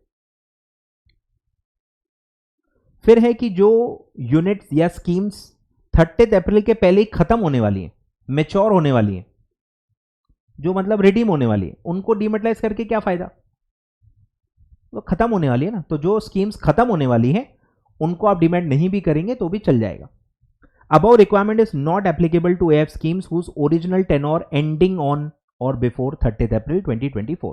तो कोई भी स्कीम के यूनिट्स मैच्योर हो रहे तो उसको डीमैट करने की जरूरत नहीं है, रिलैक्सेशन दिया गया है। और डीमैट के क्या फायदे हैं ये हमको समझा रहे हैं, बचपन से हम पढ़ रहे हैं, आप भी पढ़ लेना डीमैट के क्या फायदे हैं, एग्जीक्यूटिव में आप पढ़ चुके हो। आगे बढ़ते हैं। फिर है कि आपको कॉम्प्लायंस ऑफिसर अपॉइंट करना पड़ेगा, तालियां, ठीक है, कॉम्प्लायंस ऑफिसर अपॉइंट करना पड़ेगा, सीएस, जो ये देखेगा कि सारे गाइडलाइंस डीमैटेरियलाइजेशन से रिलेटेड आपने फॉलो किए हैं कि नहीं किए हैं. Every AIF is mandated to appoint compliance officer who holds the responsibility of overseeing the adherence to the provisions of the act, SEBI act, rules, regulations, notifications, circular, guideline. ठीक है, तो ये अब compliance officer का mandate जो intermediaries पे होता है वो AIF पे भी लागू कर दिया गया है. तो आपका स्कोप और बढ़ गया. खून बढ़ जाना चाहिए, हर स्टूडेंट में खून बढ़ जाना चाहिए. चलो हमारा काम बढ़ रहा है और लोगों को compliance officer अपॉइंट करना मैंडेट होते जा रहा है, तो बच्चों का खून थोड़ा थोड़ा बढ़ते जाना चाहिए. आगे बढ़ते हैं. फिर है इंडिपेंडेंट वैल्यूएशन. ठीक है कि आपको वैल्यूअर अपॉइंट करके इंडिपेंडेंट वैल्यूएशन कराने पड़ेंगे. Manager of the AIF bears the responsibility of ensuring that AIF appoints an independent valuer who meets the criteria on an ongoing basis, periodic basis. ठीक है, मतलब जो पोर्टफोलियो की वैल्यू निकालोगे, जो एनएवी की वैल्यू निकालोगे, उसके लिए आपको सारे एसेट्स की वैल्यू निकालनी पड़ेगी. तो उसके लिए आपको एक वैल्यूअर अपॉइंट करना पड़ेगा. वैल्यूअर जो वैल्यू बताएगा वो वैल्यू लेके आपको सारे जो एनएवीज और जो भी चीज़ें आप पीरियोडिक पब्लिश करोगे वो आपको वैल्यूअर के बेसिस पे भी करनी पड़ेगी. ठीक है, ज़्यादा डिटेल में दिया नहीं है. आगे बढ़ते हैं. ये भी बहुत अलग ही पॉइंट है. ठीक है, सर्कुलर है. तो एक ओवरसीज इन्वेस्टमेंट के लिए क्या होता है ना कि अगर आप इंडिया से बाहर इन्वेस्ट करना चाहते हो तो ऑब्वियसली आपको रुपी सेल करना पड़ता है और जिस कंट्री में पैसा लगाना है उसकी करेंसी खरीदनी पड़ती है. करेंसी कन्वर्जन होता है और रुपी बेचा जाता है, तो अपना करेंसी डिवैल्यू होता है उससे. तो जितने पैसे इंडिया से बाहर जाएंगे उतनी हमारी करेंसी वीक हो जाती है. तो इसलिए गवर्नमेंट लिमिटेशन लगाती है कि आप कितना पैसा बाहर लगा सकते हो. तो ओवरसीज इन्वेस्टमेंट के लिए आपको लिमिट्स लेनी पड़ती है, अप्रूवल लेने पड़ते हैं कि कितना पैसा आप ओवरसीज में लगा सकते हो इन अ सर्टेन पीरियड. तो पहले 6 मंथ्स तक वो लिमिट वैलिड होती थी. मतलब एक बार आपको लिमिट दी गई है तो आपको कुछ समय दिया जाएगा ना कि इस समय तक आप इतना लिमिट यूज कर सकते हो. लिमिट की एक अमाउंट जो लिमिट दी जाती है उसकी एक वैलिडिटी होती है. तो वो अभी तक 6 मंथ्स होती थी कि गवर्नमेंट ने आपको बोला आप $100 मिलियन तक लगा सकते हो. तो कब तक? तो 6 मंथ्स तक. लिमिट जो भी अमाउंट की दी जाती है वो 6 मंथ्स तक वैलिड होती है. अब उसको घटा के 4 मंथ्स कर दिया गया है. हार्डली मैटर्स, मतलब आपके सिलेबस में ज़्यादा इसका कनेक्शन ही नहीं है. तो 4 मंथ्स की वैलिडिटी होगी. जो भी लिमिट ओवरसीज इन्वेस्टमेंट की आपको एलोकेट की जाएगी वो 4 मंथ्स तक की आप यूज़ कर सकते हो. उसके बाद वो एक्सपायर हो जाएगी, मतलब वो गवर्नमेंट किसी और को दे सकती है, फिर आपके पास वो अवेलेबल नहीं रहेगी. ठीक है, बहुत ही छोटा सा पॉइंट है. आगे बढ़ते हैं. ये कट कर दो, फालतू का है. फॉर्मेट बदला है, बस फॉर्मेट बदला है तो आप क्या करोगे. टाइमलाइंस आती नहीं है एग्जाम में. ठीक है, कुछ खास काम नहीं है. रिपोर्टिंग का फॉर्मेट बदला है तो नया फॉर्मेट से अब आपको आगे की फाइलिंग्स नए फॉर्मेट से करनी है. बस इतना ही लिखा है. रिपोर्ट्स के फॉर्मेट चेंज हुए हैं तो कुछ खास इंपॉर्टेंट नहीं है. आगे आते हैं. अब है डेट, लेसन 14, काफी बड़ा चैप्टर जो था. आगे बढ़ते हैं. इसमें भी लगभग सारे सर्कुलर हैं, सब ऑफ बीट टॉपिक्स ही हैं. ठीक है, घबराना नहीं, ये सारे है ही ऑफ बीट. ठीक है, चलो लास्ट टॉपिक है ये डेट. फटाफट पढ़ते हैं क्या है. तो सर्कुलर है ट्रांजैक्शंस इन corporate bonds through RFQ platform bye stock brokers. ठीक है, आपने पढ़ा होगा आरएफक्यू, हमने पढ़ा है. और हमने प्राइवेट प्लेसमेंट जो, ठीक है, वो भी हमने पढ़ा था. और सेकेंडरी में हमने आरएफक्यू भी पढ़ा था. तो उसमें अब आरएफक्यू में ज़्यादा है ही नहीं, मतलब ज़्यादा लोग पार्टिसिपेट नहीं कर रहे हैं, तो उसको बढ़ावा दिया जा रहा है. और आपको पता ही है गवर्नमेंट बढ़ावा देना मतलब कंपलसरी कर देती है, इतना इतना ऐसा ऐसा करना पड़ेगा. आगे चल के एक और पॉइंट आएगा, लार्ज कॉर्पोरेट्स करके कंसेप्ट आएगा जो आपके मॉड्यूल में है ही नहीं, और उसमें जो अमेंडमेंट है वो आपके सप्लीमेंट में डाल दिया गया है. मिसमैच है बेसिकली. जो कंसेप्ट मॉड्यूल में है ही नहीं उसके अमेंडमेंट्स कैसे आ सकते हैं? आने ही नहीं चाहिए, पर दे दिए गए गलती से. वो भी वन ऑफ द ऐसा ही है कि डेट मार्केट को बॉन्ड मार्केट को बढ़ावा देने के लिए लार्ज कॉर्पोरेट्स को कुछ मिनिमम पैसा बॉन्ड के थ्रू ही रेज करने के लिए कहा गया है. वो भी सेम कंसेप्ट है, ये भी लगभग सेम ही कंसेप्ट है. ठीक है, तो यहां पे ब्रोकर्स को पकड़ा है. ये ब्रोकर्स के थ्रू सेकेंडरी मार्केट में ट्रेड्स होते हैं. तो जो भी प्रोप्राइटरी बेसिस पे ट्रेड्स होते हैं, आपने पढ़ा ही होगा कि स्टॉक ब्रोकर्स नॉर्मली ब्रोकर्स की तरह काम करते हैं, वो किसी और के लिए ट्रेड्स करते हैं ऑन बिहाफ पर वो आपने पढ़ा होगा खुद के बिहाफ पे भी ट्रेड कर सकते हैं। उन्हीं ट्रेड्स को आप कहते हो प्रोप्राइटरी ट्रेड्स, जो उनको वहां डिस्क्लोज करना पड़ता है और सामने वाले को भी बताना पड़ता है कि ये मैं अपने लिए खरीद रहा हूं, ठीक है, अप्रूवल लेना पड़ता है, मतलब कंसेंट से वो ट्रांजैक्शन आप कर सकते हो। तो जितने भी ट्रेड्स ब्रोकर्स पर्सनल लेवल पे कर रहे हैं, प्रोप्राइटरी बेसिस पे कर रहे हैं, एज ए इन्वेस्टर कर रहे हैं, उसमें से 10% ट्रेड्स उनको कहा गया है कि आप RFQ से करो, और फिर उसको ग्रेजुअली बढ़ाने के लिए कहा गया है, ठीक है। 1 जुलाई से चालू होगा, ये 1 जुलाई 2023 चालू हो चुका है, और फिर इसी को 1 अप्रैल 2024 से बढ़ाने के लिए कहा गया है। तो पहले 10% से स्टार्ट होगा जुलाई 1 से टिल 31 मार्च, फिर 1 अप्रैल से इसको 25% कर दिया गया है, मतलब आज की डेट में 25% लागू हो चुका है। 1 अप्रैल 2024 से जो भी स्टॉक ब्रोकर्स हैं, वो जो भी प्रोप्राइटरी ट्रेड्स करेंगे, उसका 25% ट्रेड्स उनको RFQ के थ्रू रूट करना होगा, ठीक है, डेट के लिए। क्लियर है क्या? In a bid to increase the liquidity on the RFQ platform, ठीक है, ज्यादा पार्टिसिपेट ही नहीं है तो मैंडेटरी करके बढ़ाने के लिए किया गया liquidity, and to enhance the transparency and disclosure pertaining to trading in the secondary market in corporate bonds, ठीक है। SEBI has asked the stockbrokers to undertake at least 10% of their total secondary market trades by value in the corporate bonds in that month by placing or seeking quotes through O2O और O2M, ठीक है, सब पढ़ाया हुआ है। O2O या O2M mode से आपको करना पड़ेगा, और एक ग्रेजुअली 1 अप्रैल से बढ़ा के 25% कर दिया गया है प्रोप्राइटरी ट्रेड्स के लिए, ठीक है।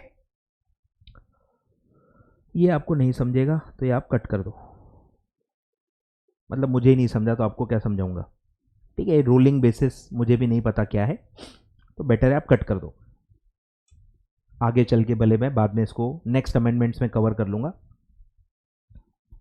ठीक है। तो पॉइंट इतना ही है, पॉइंट इतना ही है। एक सब पॉइंट की तरह क्वेश्चन आ सकता है, स्टैंड अलोन तो मुश्किल है, बट सब पॉइंट्स की तरह आ सकता है। आगे बढ़ते हैं। फिर ये मैं रेगुलर लेक्चर्स में ऑलरेडी पढ़ा चुका हूं, ठीक है, ऊपर ऊपर से बता देता हूं कि आपको पता ही है OBPP का एक प्रॉपर सर्कुलर है, ठीक है, नवंबर 14, 2022 को आया है, और OBPP प्लेटफॉर्म्स कैसे चीज़ें ऑफर करेंगे, क्या ऑफर कर सकते हैं, क्या नहीं कर सकते हैं, उसके बारे में पूरा वो सर्कुलर था। तो उसमें क्या दिया गया था कि बस 2 ही चीज़ें ऑफर कर सकते हैं, उनके अलावा वो जितने भी प्रोडक्ट्स ऑफर कर रहे हैं उनको वो हटाने थे। तो ओरिजिनल सर्कुलर कहता था कि सिर्फ listed debt and propose to be listed debt, मतलब जो आगे चाहे अभी प्रपोज टू बी लिस्टेड है और लिस्ट होने वाली है, तो लिस्टेड डेट और propose to be listed debt, ये 2 ही चीजें हैं जो OBPP प्लेटफॉर्म ऑफर कर सकते हैं। मतलब सिंपल डेट के अलावा जो दूसरी चीजें हैं और जो अनलिस्टेड डेट है वो आप ऑफर नहीं कर सकते, वो सब आपको बंद करनी थी। ये सर्कुलर उसी के लिए लाया गया था, क्योंकि काफी लोग बिना अथॉरिटी के, बिना पावर के वेबसाइट बना के वो ट्रेड कर रहे थे, ठीक है। तो ये सब हो गया। फिर ये सेबी ने ऑब्जर्व किया है कि हमने ये सर्कुलर लाया था पर लोगों ने रास्ते निकाल लिए थे और वो अभी भी नॉन कॉम्प्लायंस कर रहे हैं और सेबी को बेवकूफ समझ रहे हैं। तो ये पूरे ऑब्जर्वेशंस दिए हैं। सेबी को क्या दिखा, while a few OBPP have commenced operations, the following are observed which are not as per the mandate provided in the NCS, ठीक है। मतलब जो सेबी चाहता है वैसा काफी लोग नहीं कर रहे। क्या नहीं कर रहे? Certain OBPP platform continue to offer products other than listed debt and propose to be listed debt on their online platform। मतलब ये तो ग्रॉस नॉन कॉम्प्लायंस है, सीधे सीधे वेबसाइट पे वो प्रोडक्ट अभी भी है, उन्होंने हटा ही नहीं है। दूसरा है, होशियार होते जाते हैं लोग, तो दिया है देखो, certain OBP platform are offering unlisted bonds and other products on a separate platform. मतलब समझ रहे, लोग दिमाग लगा रहे कि चलो ये अलग कर देते हैं, वो अलग कर देते हैं, एज इफ कि वो दिख ही नहीं रही है। इन्वेस्टर को दिख रही है तो सेबी को भी दिख रही है ना। And has not divested such offerings in the, जो सर्कुलर में कहा गया है, मतलब उन्होंने स्प्लिट करके अलग कर दिया है, पर वो है अभी भी अवेलेबल है। और फिर कुछ लोगों ने तो भयंकर दिमाग लगाया, certain OBPP platform has a link, उन्होंने लिंक दे दी है कि अनलिस्टेड में डालना है तो क्लिक करो, वो रूट करेगा दूसरी वेबसाइट पे। एक ही बात हो गई, ठीक है। तो वो दिया है, has a link of online bond platform और वेबसाइट टू अनदर प्लेटफॉर्म और website for transacting in the unlisted bond और अदर प्रोडक्ट, जो अलाउड नहीं है। तो ये सब नॉन कॉम्प्लायंस है और इसके लिए एक नया गाइडलाइन डाला गया है। मतलब और चीजें अलाउ की गई हैं। सेबी का बोलना है कि आप करो, लेकिन सब लिस्टेड लिस्टेड लिस्टेड में ही करो, अनलिस्टेड को हाथ मत लगाओ, यही सेबी का पर्पस है। तो उन्होंने और भी लिस्टेड सिक्योरिटीज जो होती हैं, डेट नेचर की जो होती हैं, वो और अलाउ की है, लेकिन साफ साफ अभी भी उनका स्टैंड वही है, अनलिस्टेड को हाथ मत लगाओ। ठीक है, तो ये रिवाइज्ड 5.2 वाला जो सर्कुलर का पॉइंट है वो दिया गया है कि जो भी ऑन और बिफोर, ठीक है, पुराने वालों के लिए, on or prior to November 14 2022 जो ओबीपीपी खुल चुके हैं, नए वालों को तो अलाउड ही नहीं है, पुराने वाले ही नाटक कर रहे हैं। तो पुराने वालों के लिए क्लॉज लाए है, an entity acting as an OBPP on or prior to November 14 2022 shall divest itself of offerings of products or services or securities on its OBPP or any other website or platform। साफ साफ लिख दिया है, बच्चे नहीं हम, सब दिख रहा है, आप डाइवर्ट कर रहे हो तो ये मत करो। और एनी अदर प्लेटफॉर्म और website other than the following, मतलब ये चीजें अलाउड है, अपने वेबसाइट पे आप ये सारी चीजें सेल कर सकते हो। पहले दो ही चीजें थी, अब और चीजें ऐड कर दी गई हैं, ध्यान दो।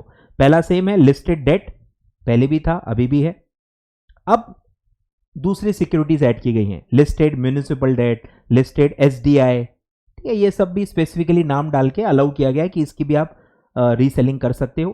फिर जो प्रपोज टू बी लिस्टेड है, सेम ऊपर वाली debt, municipal debt, SDI propose to be listed through a public offering, तो वो भी आ जाएगा। ठीक है, दो सेम है। अब नई चीजें ऐड की हैं, लिस्टेड गवर्नमेंट सिक्योरिटीज भी आप कर सकते हो, listed state development loans, treasury bill, सब ये भी आप सेल कर सकते हो, लिस्टेड सॉवरेन गोल्ड बॉन्ड्स भी कर सकते हो। तो स्कोप बढ़ा दिया गया, आपके धंधे को बंद करने की कगार नहीं है, धंधा आपका रहेगा, पर आप सही चीजें बेचो, ऐसा सभी का कहना है। हम प्रोडक्ट्स आपको देते हैं, लेकिन आप गलत प्रोडक्ट्स जो हम नहीं चाहते वो आप मत बेचो। ठीक है, तो उन्होंने प्रोडक्ट्स बढ़ा दिए गए कि आप ये सारे प्रोडक्ट्स बेचो, कोई दिक्कत नहीं है। सब में देखो लिस्टेड लिखा है, सब में लिस्टेड है या प्रपोज टू बी लिस्टेड है, मतलब अभी भी स्टैंड क्लियर है, कोई भी सिक्योरिटी जो इस कैटेगरी के है जो अनलिस्टेड है वो आपके प्लेटफॉर्म पे नहीं दिखनी चाहिए। ठीक है, तो ये अमेंडमेंट है, ये अमेंडमेंट है। ठीक है, ये सिर्फ ऑन और प्रायर के लिए, जो लोग ऑन और प्रायर एक्ट कर रहे हैं उन्हीं के लिए है। ठीक है, आगे बढ़ते हैं।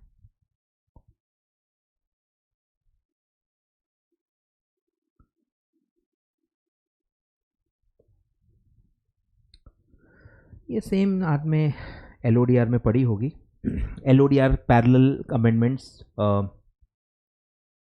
आईएलएनसीएस में भी आ गई है। तो दो टर्म्स को डिफाइन किया गया है, केएमपी एंड सीनियर मैनेजमेंट, जो एलओडीआर में भी अमेंड होके ये गाइड आ चुकी हैं, सेम है ऑलमोस्ट।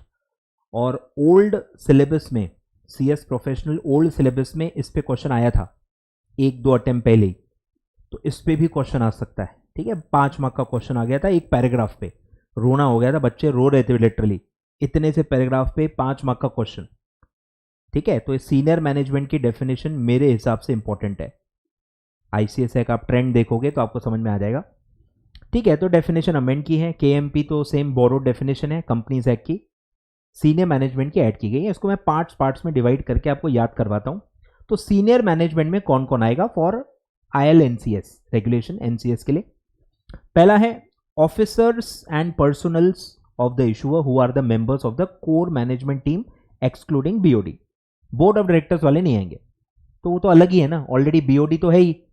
बीओडी के नीचे या पैरेलल वाली ये कैटेगरी है जिनको बीओडी नहीं कहा जाता, जो डायरेक्टर नहीं है, उनके लिए सीनियर मैनेजमेंट का एक टर्म डाला गया है। तो कोई भी कोर मैनेजमेंट टीम का पार्ट है, इंटरनल टर्म्स होती है ना, मैनेजमेंट टीम है हमारी मैनेजमेंट, तो कोई भी कोर मैनेजमेंट टीम का अगर कोई पार्ट है तो वो ऑटोमेटिकली आपकी सीनियर मैनेजमेंट में आ जाएगा, excluding BOD. And shall also comprise of all the members of the management one level below। ठीक है, वन लेवल बिलो वाले भी सीनियर मैनेजमेंट में आएंगे। किसके one level below? CEO, MD और डब्ल्यूटीडी और एम। ठीक है, जो कोर वाली है, सबसे ऊपर की लेयर होती है, CEO, MD, M, WTD, including CEO and manager in case they are not the part of BOD, and shall specifically include functional heads। ठीक है, सारे जो functions के हेड हैं, सेल्स, मार्केटिंग, एचआर, अकाउंट्स, ये वो जितने भी फंक्शंस होते हैं सबके फंक्शनल हेड भी सीनियर मैनेजमेंट में आएंगे। एंड ध्यान दो, एंड सीएस एंड सीएफओ। तो ये सारे लोग सीनियर मैनेजमेंट में आएंगे, ठीक है। तो पहला कौन है, जो भी कोर मैनेजमेंट टीम में वो आ जाएगा। सेकंड, 1 लेवल बिलो वाले सारे लोग आ जाएंगे। थर्ड, फंक्शनल हेड्स आ जाएंगे। फोर्थ, सीएस आएगा और फिफ्थ, सीएफओ आएगा। ये 5 लोग आपके सीनियर मैनेजमेंट में आएंगे। पार्ट पार्ट में डिवाइड करके ही पढ़ना तो ही याद होगी, नहीं तो नहीं होगी, ठीक है। तो ये इंपॉर्टेंट है। फिर ये बकवास कुछ तो दिया हुआ है, मैं बता देता हूं क्या है। कि जैसे आपने शेल्फ प्रोस्पेक्टस पढ़ा हुआ है कंपनीज एक्ट में, और इवन पुराने डेट गाइडलाइंस में भी था, जो ILDS करके रेगुलेशन थे 2008 के। तो शेल्फ प्रोस्पेक्टस नाम से कंसेप्ट होता था कि अगर आप बार बार पैसे रेज कर रहे हो, आपके मल्टीपल इश्यूज होते हैं विद इन 1 ईयर, तो आपके ऊपर बहुत बर्डन हो जाता है। बार बार आप सब प्लेसमेंट डॉक्यूमेंट और ये मेमोरेंडम सब फाइल कर रहे हो, सारे प्रोसीजर्स, सारी डिस्क्लोजर्स सब डबल डबल कर रहे हो, तो खर्चा बहुत ज़्यादा आता है, कॉस्ट ऑफ बोरिंग बढ़ जाता है। तो इसके लिए कंसेप्ट आता है शेल्फ प्रोस्पेक्टस, कि आप एक परमानेंट इंफॉर्मेशन जो है, जो चेंज नहीं होती है, वो आप वन टाइम शेल्फ प्रोस्पेक्टस में दे दो, और जो चीज़ें बस बदल रही हैं और जितना पैसा आप आगे बार बार रेज कर रहे हो उसकी डिटेल दे दो। तो वहां उनको हम shelf prospectus and information memorandum कहते हैं, याद आ गया होगा। यहां पे उसको GID एंड KID नाम दे दिया गया है। कंसेप्ट सेम है, कंसेप्ट सेम है, GID KID, कि आप एक जनरल इंफॉर्मेशन डॉक्यूमेंट फाइल कर दो। नाम में ही मीनिंग है, मैं क्या समझाऊं, जनरल इंफॉर्मेशन डॉक्यूमेंट। आपकी जो भी परमानेंट इंफॉर्मेशन है, कंपनी की हिस्ट्री, पास फाइनेंशियल, आपकी की टीम जो है, आपका पूरा जो हिस्ट्री है, प्रमोटर्स हैं, ये परमानेंट इंफॉर्मेशन है, ये सेम रखो। और ये एक साथ पहले ही फाइल कर दो, पहले इशू के वक्त। पहले इशू के वक्त आपको GID फाइल करना है, और फिर सेकेंड एंड सब्सिक्वेंट जितने भी इशू होंगे विद इन 1 ईयर, उसके लिए आपको सिर्फ KID फाइल करना है, ठीक है। सिंपल कंसेप्ट है, कोरिलेटेड है। अब GID में क्या क्या होना चाहिए उसका यहां दिया नहीं है, KID का दिया है। तो KID में क्या क्या आना चाहिए, मतलब सेकेंड एंड सब्सिक्वेंट जो भी इश्यूज होंगे, जो भी आप पैसा रेज करोगे, उसमें KID जो आप फाइल करोगे उसमें क्या क्या बताना है, मतलब जो भी चीजें चेंज हो रही होती हैं वो आपको बतानी होती है, ध्यान दो। तो इस पे भी क्वेश्चन आ सकता है। बढ़े आगे, तो क्या क्या आएगा। पहला है जो पैसे आप मांग रहे हो, डिटेल्स ऑफ द ऑफर। ये तो हर वक्त चेंज होगी ना, हर इशू में। तो details of the offer of NCS in respect of which की इन्फॉर्मेशन इज बीइंग इशूड, ठीक है। जो अभी ऑफर आप कर रहे हो, जो पैसे मांग रहे हो, उसकी डिटेल। फिर कोई चीज अगर बदल रही है, आपने कोई GID फाइल किया हुआ है और वो जो डेटा आपने दिया था वो आज की डेट से 6 महीने से भी ज्यादा पुराना हो गया, मतलब आज जो आप नया इशू ला रहे हो, सेकेंड और सब्सिक्वेंट इशू जो आप ला रहे हो, और जो आपने फाइनेंशियल GID में हमको दिए थे, GID के फाइनेंशियल एक पर्टिकुलर डेट तक होंगे ना, तो वो डेट जब तक के फाइनेंशियल्स आपने हमको GID में दिए थे, वो डेट से लेके KID के डेट तक अगर ये गैप 6 महीने से ज्यादा हो गई है, तो आपको आगे के भी फाइनेंशियल्स इंफॉर्मेशन देना पड़ेगा। मतलब विद इन 6 मंथ्स तक के फाइनेंशियल्स आपको आगे के फाइनेंशियल जो भी है वो देने पड़ेंगे। फाइनेंशियल इंफॉर्मेशन सिर्फ तब if such information provided in the GID is more than 6 months old, तो आपको आगे के फाइनेंशियल्स भी देने पड़ेंगे।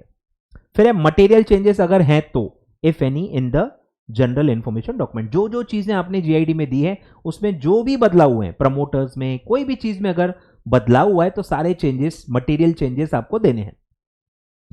फिर any material development not disclosed in the GID since the issue of GID, मतलब जो टाइम गैप है, आपने 1 अप्रैल को GID इशू किया, अब 1 जून पे आप सेकेंड इशू ला रहे हो, तो ये जो टाइम गैप है 1 अप्रैल से लेके 31 मई तक, 2 महीने में जो भी मटेरियल डेवलपमेंट्स हुए हैं वो भी आपको बताने पड़ेंगे। Any material development not disclose in the GID since the issue of GID relevant to the offer of NCS in respect to which KID is being issued. मतलब अभी जो आप पैसा रेज कर रहे हो और पिछली इंफॉर्मेशन जो आपने दी थी, इस टाइम गैप में जो भी मटेरियल डेवलपमेंट्स हुए हैं, जो ऑफ कोर्स बाद में हुए हैं तो आपने GID में नहीं बताया होगा, अब बता दो, ठीक है। Material developments. अब फर्क क्या है, मटेरियल चेंजेस और मटेरियल डेवलपमेंट में फर्क क्या है, फर्क है ना। C पॉइंट में साफ साफ लिखा है जो GID में भी बताए थे, GID में भी बताए थे, चेंज हो गए हैं। D पॉइंट में क्या लिखा है, जो GID में नहीं बताए हैं, बाद में आए हैं, तो ऑफ कोर्स दोनों अलग अलग पॉइंट है, ठीक है, मटेरियल चेंजेस अलग है, मटेरियल डेवलपमेंट्स अलग है, तो ध्यान से पढ़ो। And disclosures applicable in case of private placement of NCS as in specified in schedule 1 in case of second or subsequent offer is made during the validity period of shelf prospectus for which no general information document has been filed। ठीक है, तो ये पुराने वालों के लिए कि जिन्होंने जीआईडी फाइल नहीं किया है वो लोग रेगुलर नॉर्मल वाला पुराना जो तरीका है वो फॉलो कर सकते हैं, कोई दिक्कत नहीं है। ठीक है, तो बेसिकली 4 पॉइंट्स हैं। अभी के ऑफर की डिटेल्स, पुरानी जो फाइनेंशियल इंफॉर्मेशन दी थी अगर वो 6 महीने से भी ज़्यादा पुरानी हो गई है तो आगे के फाइनेंशियल इंफॉर्मेशन भी देनी है। मटेरियल चेंजेस हुए हैं, जो जीआईडी में था चेंज हो गया है तो वो चेंजेस बताने हैं, और जो नए मटेरियल डेवलपमेंट्स हुए हैं जो जीआईडी में नहीं थे वो भी आपको अभी बताने पड़ेंगे। ठीक है, 4 बेसिक पॉइंट्स हैं। बढ़े आगे। अब ये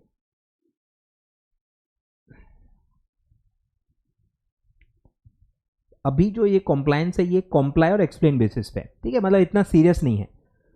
आपको कोशिश करनी है कॉम्प्लाई करने की, नहीं कर पाए तो रीजंस बता दो कि क्यों नहीं कर पाए, कोई आपके खिलाफ एक्शन नहीं होगा, मैंडेटरी नहीं है ये बेस्ट एफर्ट बेसिस पे है।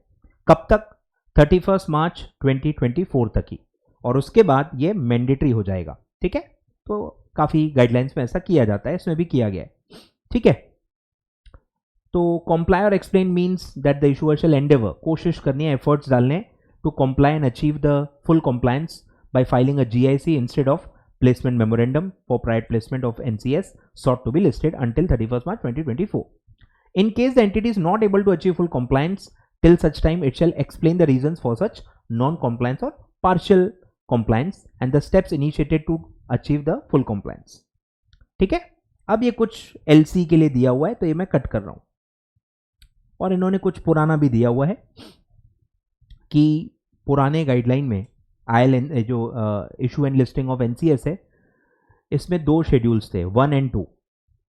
ठीक है, डेट एंड एनसीआरपीएस और प्राइवेट प्लेसमेंट का अलग था, पब्लिक इशू अलग था, प्राइवेट प्लेसमेंट अलग था, शेड्यूल 1 शेड्यूल 2। अब उसको एक कॉमन शेड्यूल से रिप्लेस किया गया है, शेड्यूल 1, और उसमें मर्ज कर दिया है disclosures for issue of securities. ठीक है, ये जनरल इंफॉर्मेशन दिया है।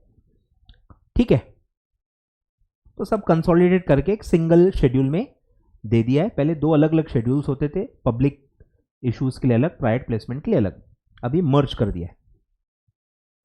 बढ़े आगे। फिर ये भी एक छोटा सा है, आई थिंक ये भी कट कर दो, अब्रिज्ड प्रोस्पेक्टस के लिए है कि अब्रिज्ड प्रोस्पेक्टस का फॉर्मेट बदल दिया गया है और एक क्यूआर कोड डालने के लिए कह दिया गया है कि कोई भी जिसको पूरा अब्रिज्ड प्रोस्पेक्टस या पूरा प्रोस्पेक्टस पढ़ना है वो क्यूआर कोड स्कैन करके पढ़ सके, तो क्यूआर कोड हर जगह डालने के लिए कहा गया है। ठीक है, कुछ खास इंफॉर्मेशन नहीं है, पढ़ लेते हैं चलो। कि इन्होंने एक नया फॉर्मेट पब्लिश किया है of abridged prospectus for public issues of NCD, NCDs और NCRPS to further simplify, provide greater clarity, consistency in the disclosures across various documents and to provide additional but critical information in the abridged prospectus। ठीक है, मतलब उसमें और disclosures add किए हैं। सबसे पहले कि आपकी जो प्रोस्पेक्टस है अब्रिज्ड प्रोस्पेक्टस वो आपके वेबसाइट पे होनी चाहिए, किसकी किसकी, इशूअर, मर्चेंट बैंकर, रजिस्ट्रार, और a link for downloading the abridged prospectus shall be provided in the advertisement. Issue advertisement जो आप देते हो उसमें लिंक भी देनी है। फिर है कि ये जो भी इशूअर और मर्चेंट बैंकर है इनको एक क्यूआर कोड देना है on the last page of abridged prospectus. ठीक है, लास्ट पेज पे क्यूआर कोड भी देना है, और जो भी इसको स्कैन करेगा उसको अब्रिज्ड प्रोस्पेक्टस पूरा मिलना चाहिए या फुल प्रोस्पेक्टस मिलना चाहिए। फर्दर, इशू एंटिटी और merchant banker shall insert a QR code on the front page. Last page पे भी देना है, किसके लास्ट पेज पे? अब्रिज्ड प्रोस्पेक्टस के लास्ट पेज पे। और फ्रंट पेज किसका है? Front page of the document such as front outside cover page, जो आपका पूरा प्रोस्पेक्टस होता है, फ्रंट पेज, कवर पेज और advertisement etcetera as deem fit by them. Scan of QR code will lead to the prospectus और abridged prospectus as applicable. और अब document के ऊपर है, अब्रिज्ड प्रोस्पेक्टस का डॉक्यूमेंट है तो अब्रिज्ड प्रोस्पेक्टस का कुछ रिलेटेड है, प्रोस्पेक्टस से रिलेटेड कुछ एडवर्टीजमेंट है तो प्रोस्पेक्टस आएगा। ठीक है, जिसका डॉक्यूमेंट है वो डॉक्यूमेंट खुलना चाहिए। और ये सेम कॉमन जो पॉइंट्स होते हैं कि जो भी आप डिस्क्लोजर्स दोगे वो एडिक्वेट होनी चाहिए, एक्यूरेट होनी चाहिए और इसमें कुछ भी मिसलीडिंग या मिस स्टेटमेंट्स नहीं होने चाहिए, तो कोई दिक्कत नहीं है। एक और अच्छा पॉइंट है कि जितने भी क्वालिटेटिव स्टेटमेंट्स हैं आपके परफॉर्मेंस के बारे में, जो भी क्वालिटीज आप अपने बारे में बता रहे हो, वो आपको सब्सटेंशिएट करनी पड़ेगी नंबर्स के थ्रू, क्वांटिटेटिव डिटेल्स के थ्रू। क्वालिटेटिव जो भी आप अपने बारे में बता रहे हो वो आपको सब्सटेंशिएट करना पड़ेगा। Qualitative statements in the abridged prospectus shall be substantiated with the quantitative factor. और जो भी क्वालिटीज को आप नंबर्स से प्रूव नहीं कर पा रहे हो वो क्वालिटीज आप बता ही नहीं सकते, मतलब बहुत स्ट्रिक्ट है ये, ठीक है। Also no qualitative statement shall be made which can not be substantiated with the quantitative factors, ठीक है। तो ऐसी ही क्वालिटीज बतानी है जो आप नंबर्स के थ्रू प्रूव कर पाओ। तो ये एक अमेंडमेंट है अब्रिज्ड प्रोस्पेक्टस को लेके। बढ़े आगे। अब ये मैं कह रहा था कि ये एलसी का एक कंसेप्ट है जो एक ओरिजिनल सर्कुलर है, मास्टर सर्कुलर, वो आपके मॉड्यूल में ही नहीं है। तो जब आपने वो पढ़ा ही नहीं है तो ये कहाँ से समझेगा। ये मैंने भी शायद नहीं पढ़ाया है, ये एक्चुअली ओल्ड सिलेबस में था, ये था लेकिन ओल्ड सिलेबस में। मुझे लगता है इंस्टीट्यूट के ये ड्राफ्टिंग में प्रॉब्लम हो गई है, ओल्ड वाली हटाना शायद भूल गए होंगे न्यू से, ठीक है। ये काफ़ी कंफ्यूजिंग हो जाता है, टीचर्स को ही बहुत कंफ्यूजन हो जाता है क्या न्यू में है, तो इंस्टीट्यूट को भी ये कंफ्यूजन हुआ होगा। तो ये मेरे ख्याल से तो आपके सिलेबस में ही नहीं है, सिलेबस में ही नहीं है, ठीक है, ध्यान दो। तो मुझे नहीं लगता आपको समझेगा कॉन्टेजियस ब्लॉक और ये एंड वो, इतना आपने पढ़ा ही नहीं है तो कहाँ से समझेगा, ठीक है। तो ये दिक्कत है। और बीच बीच में पुराने के रेफरेंसेस भी हैं, इसीलिए मुझे लगता है इस पे तो नहीं पूछना चाहिए, और आपको समझेगा भी कैसे, ये भी दिक्कत है, ठीक है। ऊपर से सर्कुलर है, ठीक है। थोड़ा बहुत मैं चलो कोशिश करता हूं बताने की। कंसेप्ट क्या है, कंसेप्ट ये है जो मैंने आपको बताया, बॉन्ड मार्केट को डेवलप करने की कोशिश की गई है कि खुद होके जो भी कॉर्पोरेट्स हैं वो बॉन्ड मार्केट में आके पैसा बॉन्ड से रेस नहीं कर रहे, वो बैंक से ही पैसा ले रहे हैं।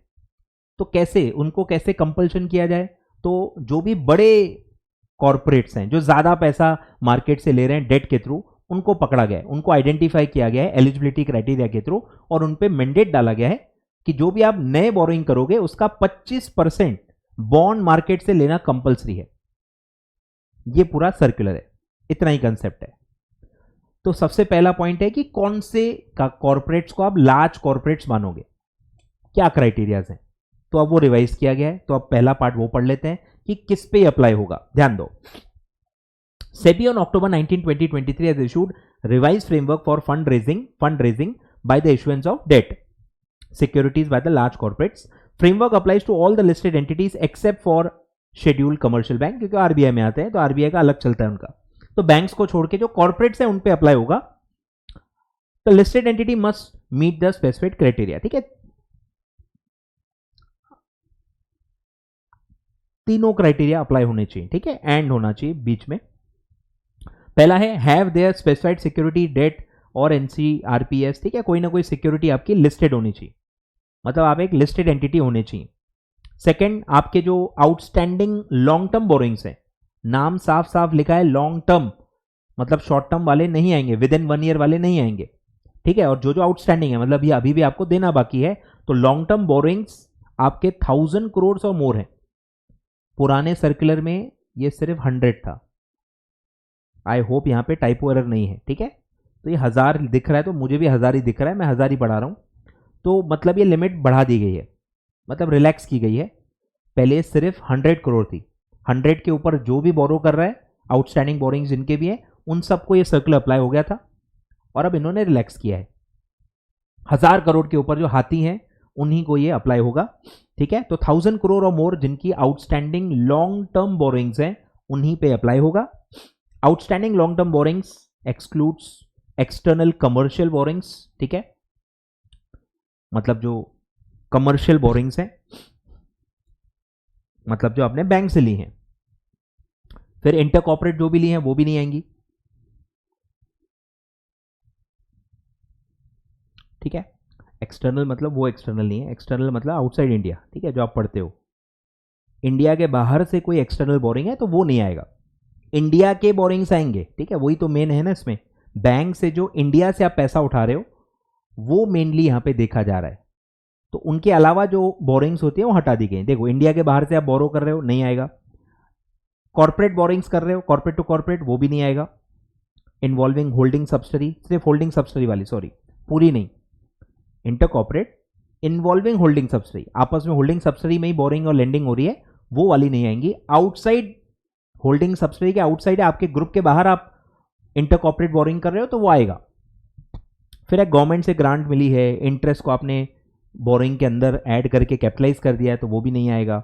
Borings related to merger acquisition और टेक ओवर, स्पेसिफिक ट्रांजैक्शन को फाइनेंस करने के लिए आपने जो बोरिंग ली है वो भी नहीं आएगा। तो क्या आएगा? नॉर्मल बैंक बोरिंग, एसबीआई से लोन लिया है, इधर से लोन लिया है, नॉर्मल जो लोन आप लेते हो, या आपने डेट सिक्योरिटी से पैसा रेज किया है, जो भी लॉन्ग टर्म पैसा रेज किया है वो सब इसमें आएगा। इंडिया के बाहर से किया है, नहीं आएगा। आपस में ग्रुप एंटिटीज से ही लिया दिया है, वो भी नहीं आएगा। इंटरेस्ट कोई लोन की तरह कैपिटलाइज कर दिया अकाउंटिंग नॉर्म्स के हिसाब से, तो वो भी नहीं आएगा। गवर्नमेंट से कोई ग्रांट मिली है जो वापस ही नहीं करनी है, तो वो डेट तो लोन है ही नहीं ना, तो गवर्नमेंट ग्रांट भी नहीं आएगी। और मर्जर एक्विजिशन या टेक ओवर के लिए कोई स्पेसिफिक ग्रांट, स्पेसिफिक आपने डेट रेज किया है तो वो भी नहीं आएगा, ठीक है। जनरल बोरिंग जो होती है ना बिजनेस के लिए, वो आएगी। फिर जो आपकी सिक्योरिटीज हैं, जो आपके लोन्स हैं, उनकी रेटिंग कितनी होनी चाहिए? Have a credit rating of double A or double A plus or triple A specifically for unsupported bank borrowings or plain vanilla bonds without any structural support. मतलब जो अनसिक्योर्ड है या जो प्लेन वेनिला है, plain vanilla मतलब जो convert नहीं होते, मतलब जो नॉर्मल बॉन्ड्स होते हैं, नॉ ऑफ 20।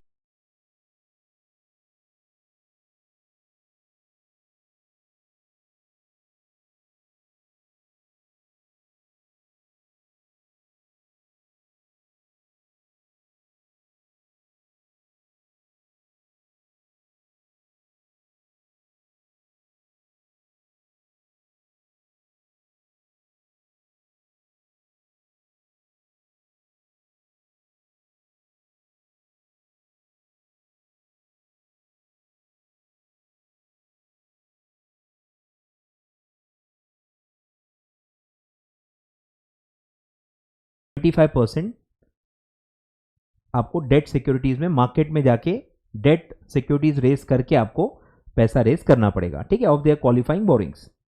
यही सब पुराने सर्कुलर से कनेक्टेड है, इसलिए मैं कह रहा हूं मैं नहीं पढ़ा पाऊंगा, ठीक है। मतलब मिनिमम 25% पैसा जो भी आप फ्यूचर में आप उठाओगे हर साल, साल भर में, तो वो 25% बॉन्ड मार्केट से, मतलब डेट सिक्योरिटीज से रेस करना पड़ेगा। मतलब बैंक की फाइनेंस आपको घटानी है और वो मार्केट से डेट सिक्योरिटीज रेस करके करनी है।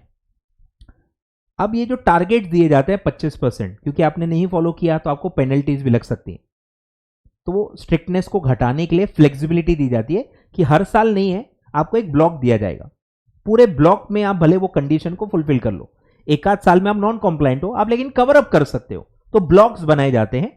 तो 3 इयर्स का ब्लॉक है, पहले 2 इयर्स का ब्लॉक था, पुराने सर्कुलर में 2 इयर्स के ब्लॉक थे, अब उसको 3 इयर्स कर दिया है, ठीक है। स्टार्टिंग फ्रॉम 2025, पुराना आप देखोगे तो वो 2024 तक था ब्लॉक, 2-2 साल के 2 ब्लॉक आई थिंक उन्होंने दिए थे। अब 2025 से इसको 3-3 इयर्स के ब्लॉक कर दिए गए, मतलब और फ्लेक्सिबिलिटी दी गई है। जो चीज आपको 2 साल में कॉम्प्लाई करनी थी अब वो 3 साल मिलेंगे, 1 साल और ज्यादा मिल रहा है, तो मतलब और ज्यादा फ्लेक्सिबिलिटी दी जा रही है। LC must meet the mandatory qualified borrowing criteria over a contagious यानी continuous block of 3 years for LC following। अब वो ईयर दिया है, अलग अलग एंटिटीज अलग अलग ईयर्स फॉलो कर सकती हैं, तो आपका नॉर्मल अप्रैल टू मार्च है, तो T-1 से स्टार्ट होगा। T-1 मतलब जो आपका पहला साल है, चेक कब करेंगे?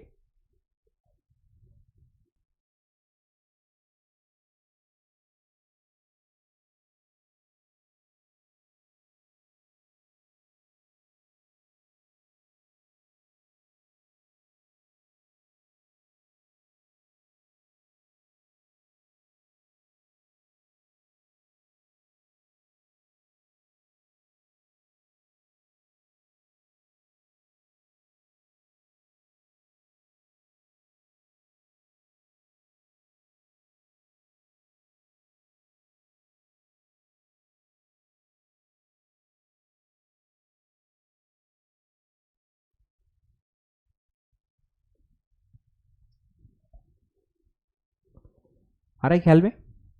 तो ब्लॉक अभी 3-3 साल के हो गए हैं।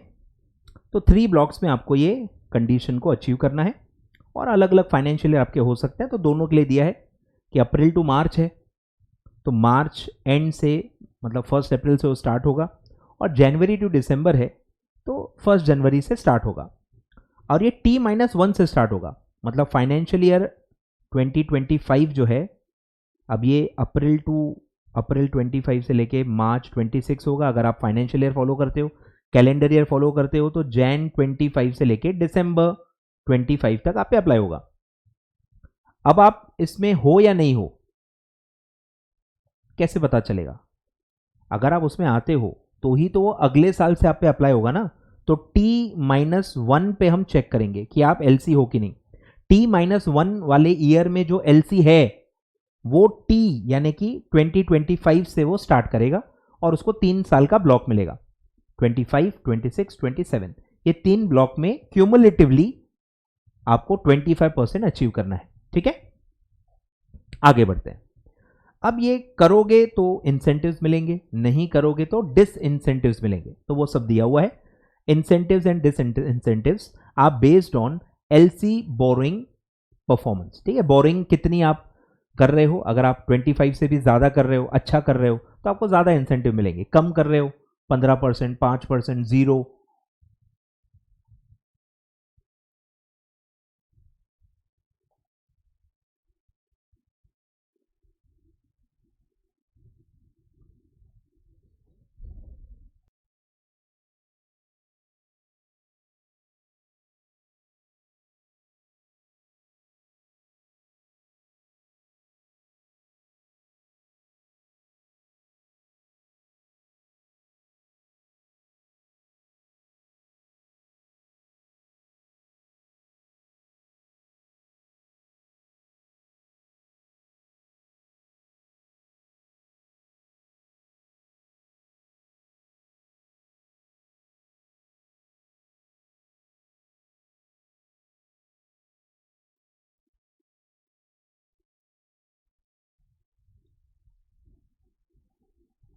ठीक है तो आपके बोरोइंग परफॉर्मेंस के ऊपर डिपेंड करेगा कि आपको इंसेंटिव मिलेंगे या डिसइंसेंटिव मिलेंगे। ठीक है, फिर अगर आपका सरप्लस है, आपने 25% से भी ज्यादा borrowing debt NCS securities issue करके कर ली, तो आपको क्या फायदा होगा? तो आपका एनुअल फी, जो लिस्टिंग फी होता है, वो एनुअल लिस्टिंग फी कम कर दिया जाएगा। या जो कोर सेटलमेंट गारंटी फंड होता है, जैसे बेसिकली ये जैसे कि नाम ही है, सेटलमेंट के लिए जो मतलब जो डिफॉल्ट्स होते हैं, सेटलमेंट्स जो नहीं हो पाते हैं, जो नुकसान होता है, उसको फंड करने के लिए जो भी कॉरपोरेट्स पैसा रेस करते हैं, जो भी कॉरपोरेट्स मार्केट से पैसा रेस कर रहे हैं, उनको एक नॉमिनल सा पैसा सेटलमेंट गारंटी फंड में जमा करना होता है। जैसे इंश्योरेंस होता है कि आप एक इंश्योरेंस भरो, मरे तो मिल जाएगा, तो सबको वो प्रीमियम भरना पड़ता है। सब लोग सेटलमेंट गारंटी फंड में एक नॉमिनल सी फीस भरते हैं जब जब वो पैसा रेस करते हैं, तो वो फी जो है वो आपकी घटा दी जाएगी। ठीक है, credit in the form of reduction in the contribution to the core settlement guarantee fund of LPCC, limited purpose, कुछ तो ऐसा उसका नाम है। ठीक है, तो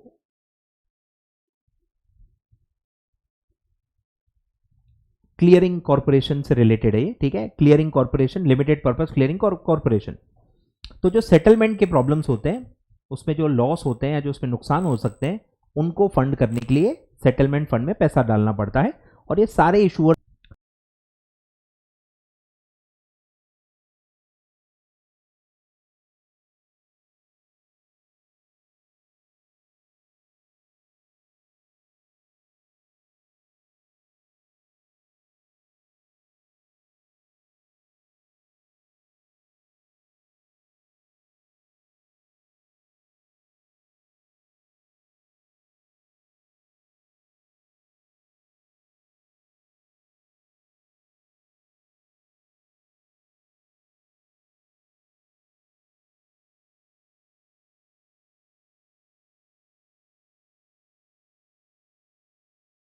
क्लियर है। तो एडिशनल कॉन्ट्रीब्यूशन आपको देने पड़ सकते हैं अगर आप 25 से कम रहे, तो ये डिसइंसेंटिव है। फिर है यहाँ पे स्टॉक एक्सचेंज को रोल दिया गया है कि आप आइडेंटिफाई करो कि कौन कौन लार्ज कॉर्पोरेट्स है, क्या है पूरा ये सब, ठीक है। Stock exchange will play a crucial role in identifying the LC and calculating the incentives और disincentives. They will notify LC and facilitate the implementation of these provisions. LPCC will need to make necessary changes and ensure LC comply with the requirements relating to the contribution of core guarantee settlement funds. ठीक है, और ये पुराने का दिया है देखो कि जो LC ऐसे होंगे जो पुराने गाइडलाइन में भी LC हैं, नए गाइडलाइन में भी LC हैं, क्योंकि उनका 1000 करोड़ से पहले ही ज्यादा था. तो 100 का जब गाइडलाइन था 100 करोड़ और मोर, तो 1000 था तो पहले भी वो LC थे. अब 1000 और मोर हो गए, ऑलरेडी वो 1000 के ऊपर है, तो पहले भी LC थे अर्स्ट वाइल रेगुलेशन में, नए सर्कुलर में भी वो LC हैं. तो ऐसे LCs को एक ऑप्शन दिया गया है, LC that were identified based on the previous criteria and meets the new criteria have the flexibility to comply with the 25% borrowing requirement over the 3 years. लेकिन कब से? स्टार्टिंग फ्रॉम 2022, क्योंकि पहले 2-2 साल का ब्लॉक होता था, तो उनको ये रिलैक्सेशन दिया गया कि आप बैक डेट से 2022 से 3 ईयर ब्लॉक का कॉम्प्लायंस ले सकते हो. मतलब ये भी एक फ्लेक्सिबिलिटी दी गई है, ठीक है. और 3 ईयर से क्या फर्क पड़ता है? फ्लेक्सिबिलिटी मिलती है ना. 2 साल का जो आपका नुकसान है, सपोज 2 साल में आपके शॉर्टफॉल्स थे, तो आप तीसरे साल में ज्यादा बोरो कर लो, खत्म करो. क्योंकि पिछला जो था मैंने बताया ना कि वो 2024 तक था, 2022 से 2024 ऐसे 2 साल का ब्लॉक था. तो ये बोल रहे हैं कि 2022 से आप सीधे 2025 तक पहला ब्लॉक ले सकते हो. मतलब पुराने 2 साल का जो आपका नुकसान है, शॉर्टफॉल है, वो अब 2025 में आप कवर अप कर सकते हो. अच्छा पॉइंट है, ठीक है. मतलब अच्छा रिलैक्सेशन दिया गया है. तो जितना समझा होगा, ठीक है, समझा होगा. नहीं समझा होगा तो याद कर लो, इसमें और कुछ है नहीं मेरे ख्याल से. तो सिलेबस में नहीं है, पढ़ाना ही नहीं चाहिए, बट ठीक है, बच्चों का नुकसान नहीं कर सकते हम. चलो, तो ये पूरा आपका अमेंडमेंट्स था. जहां जहां मैंने स्टार मार्क करके दिया है वो आपको मिनिमम चीजें पढ़ के जानी है.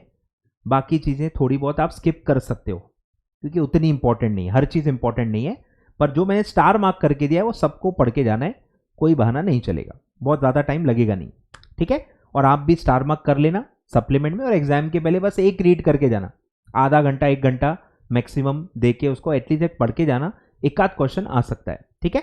चलो, thank you so much, all the very best.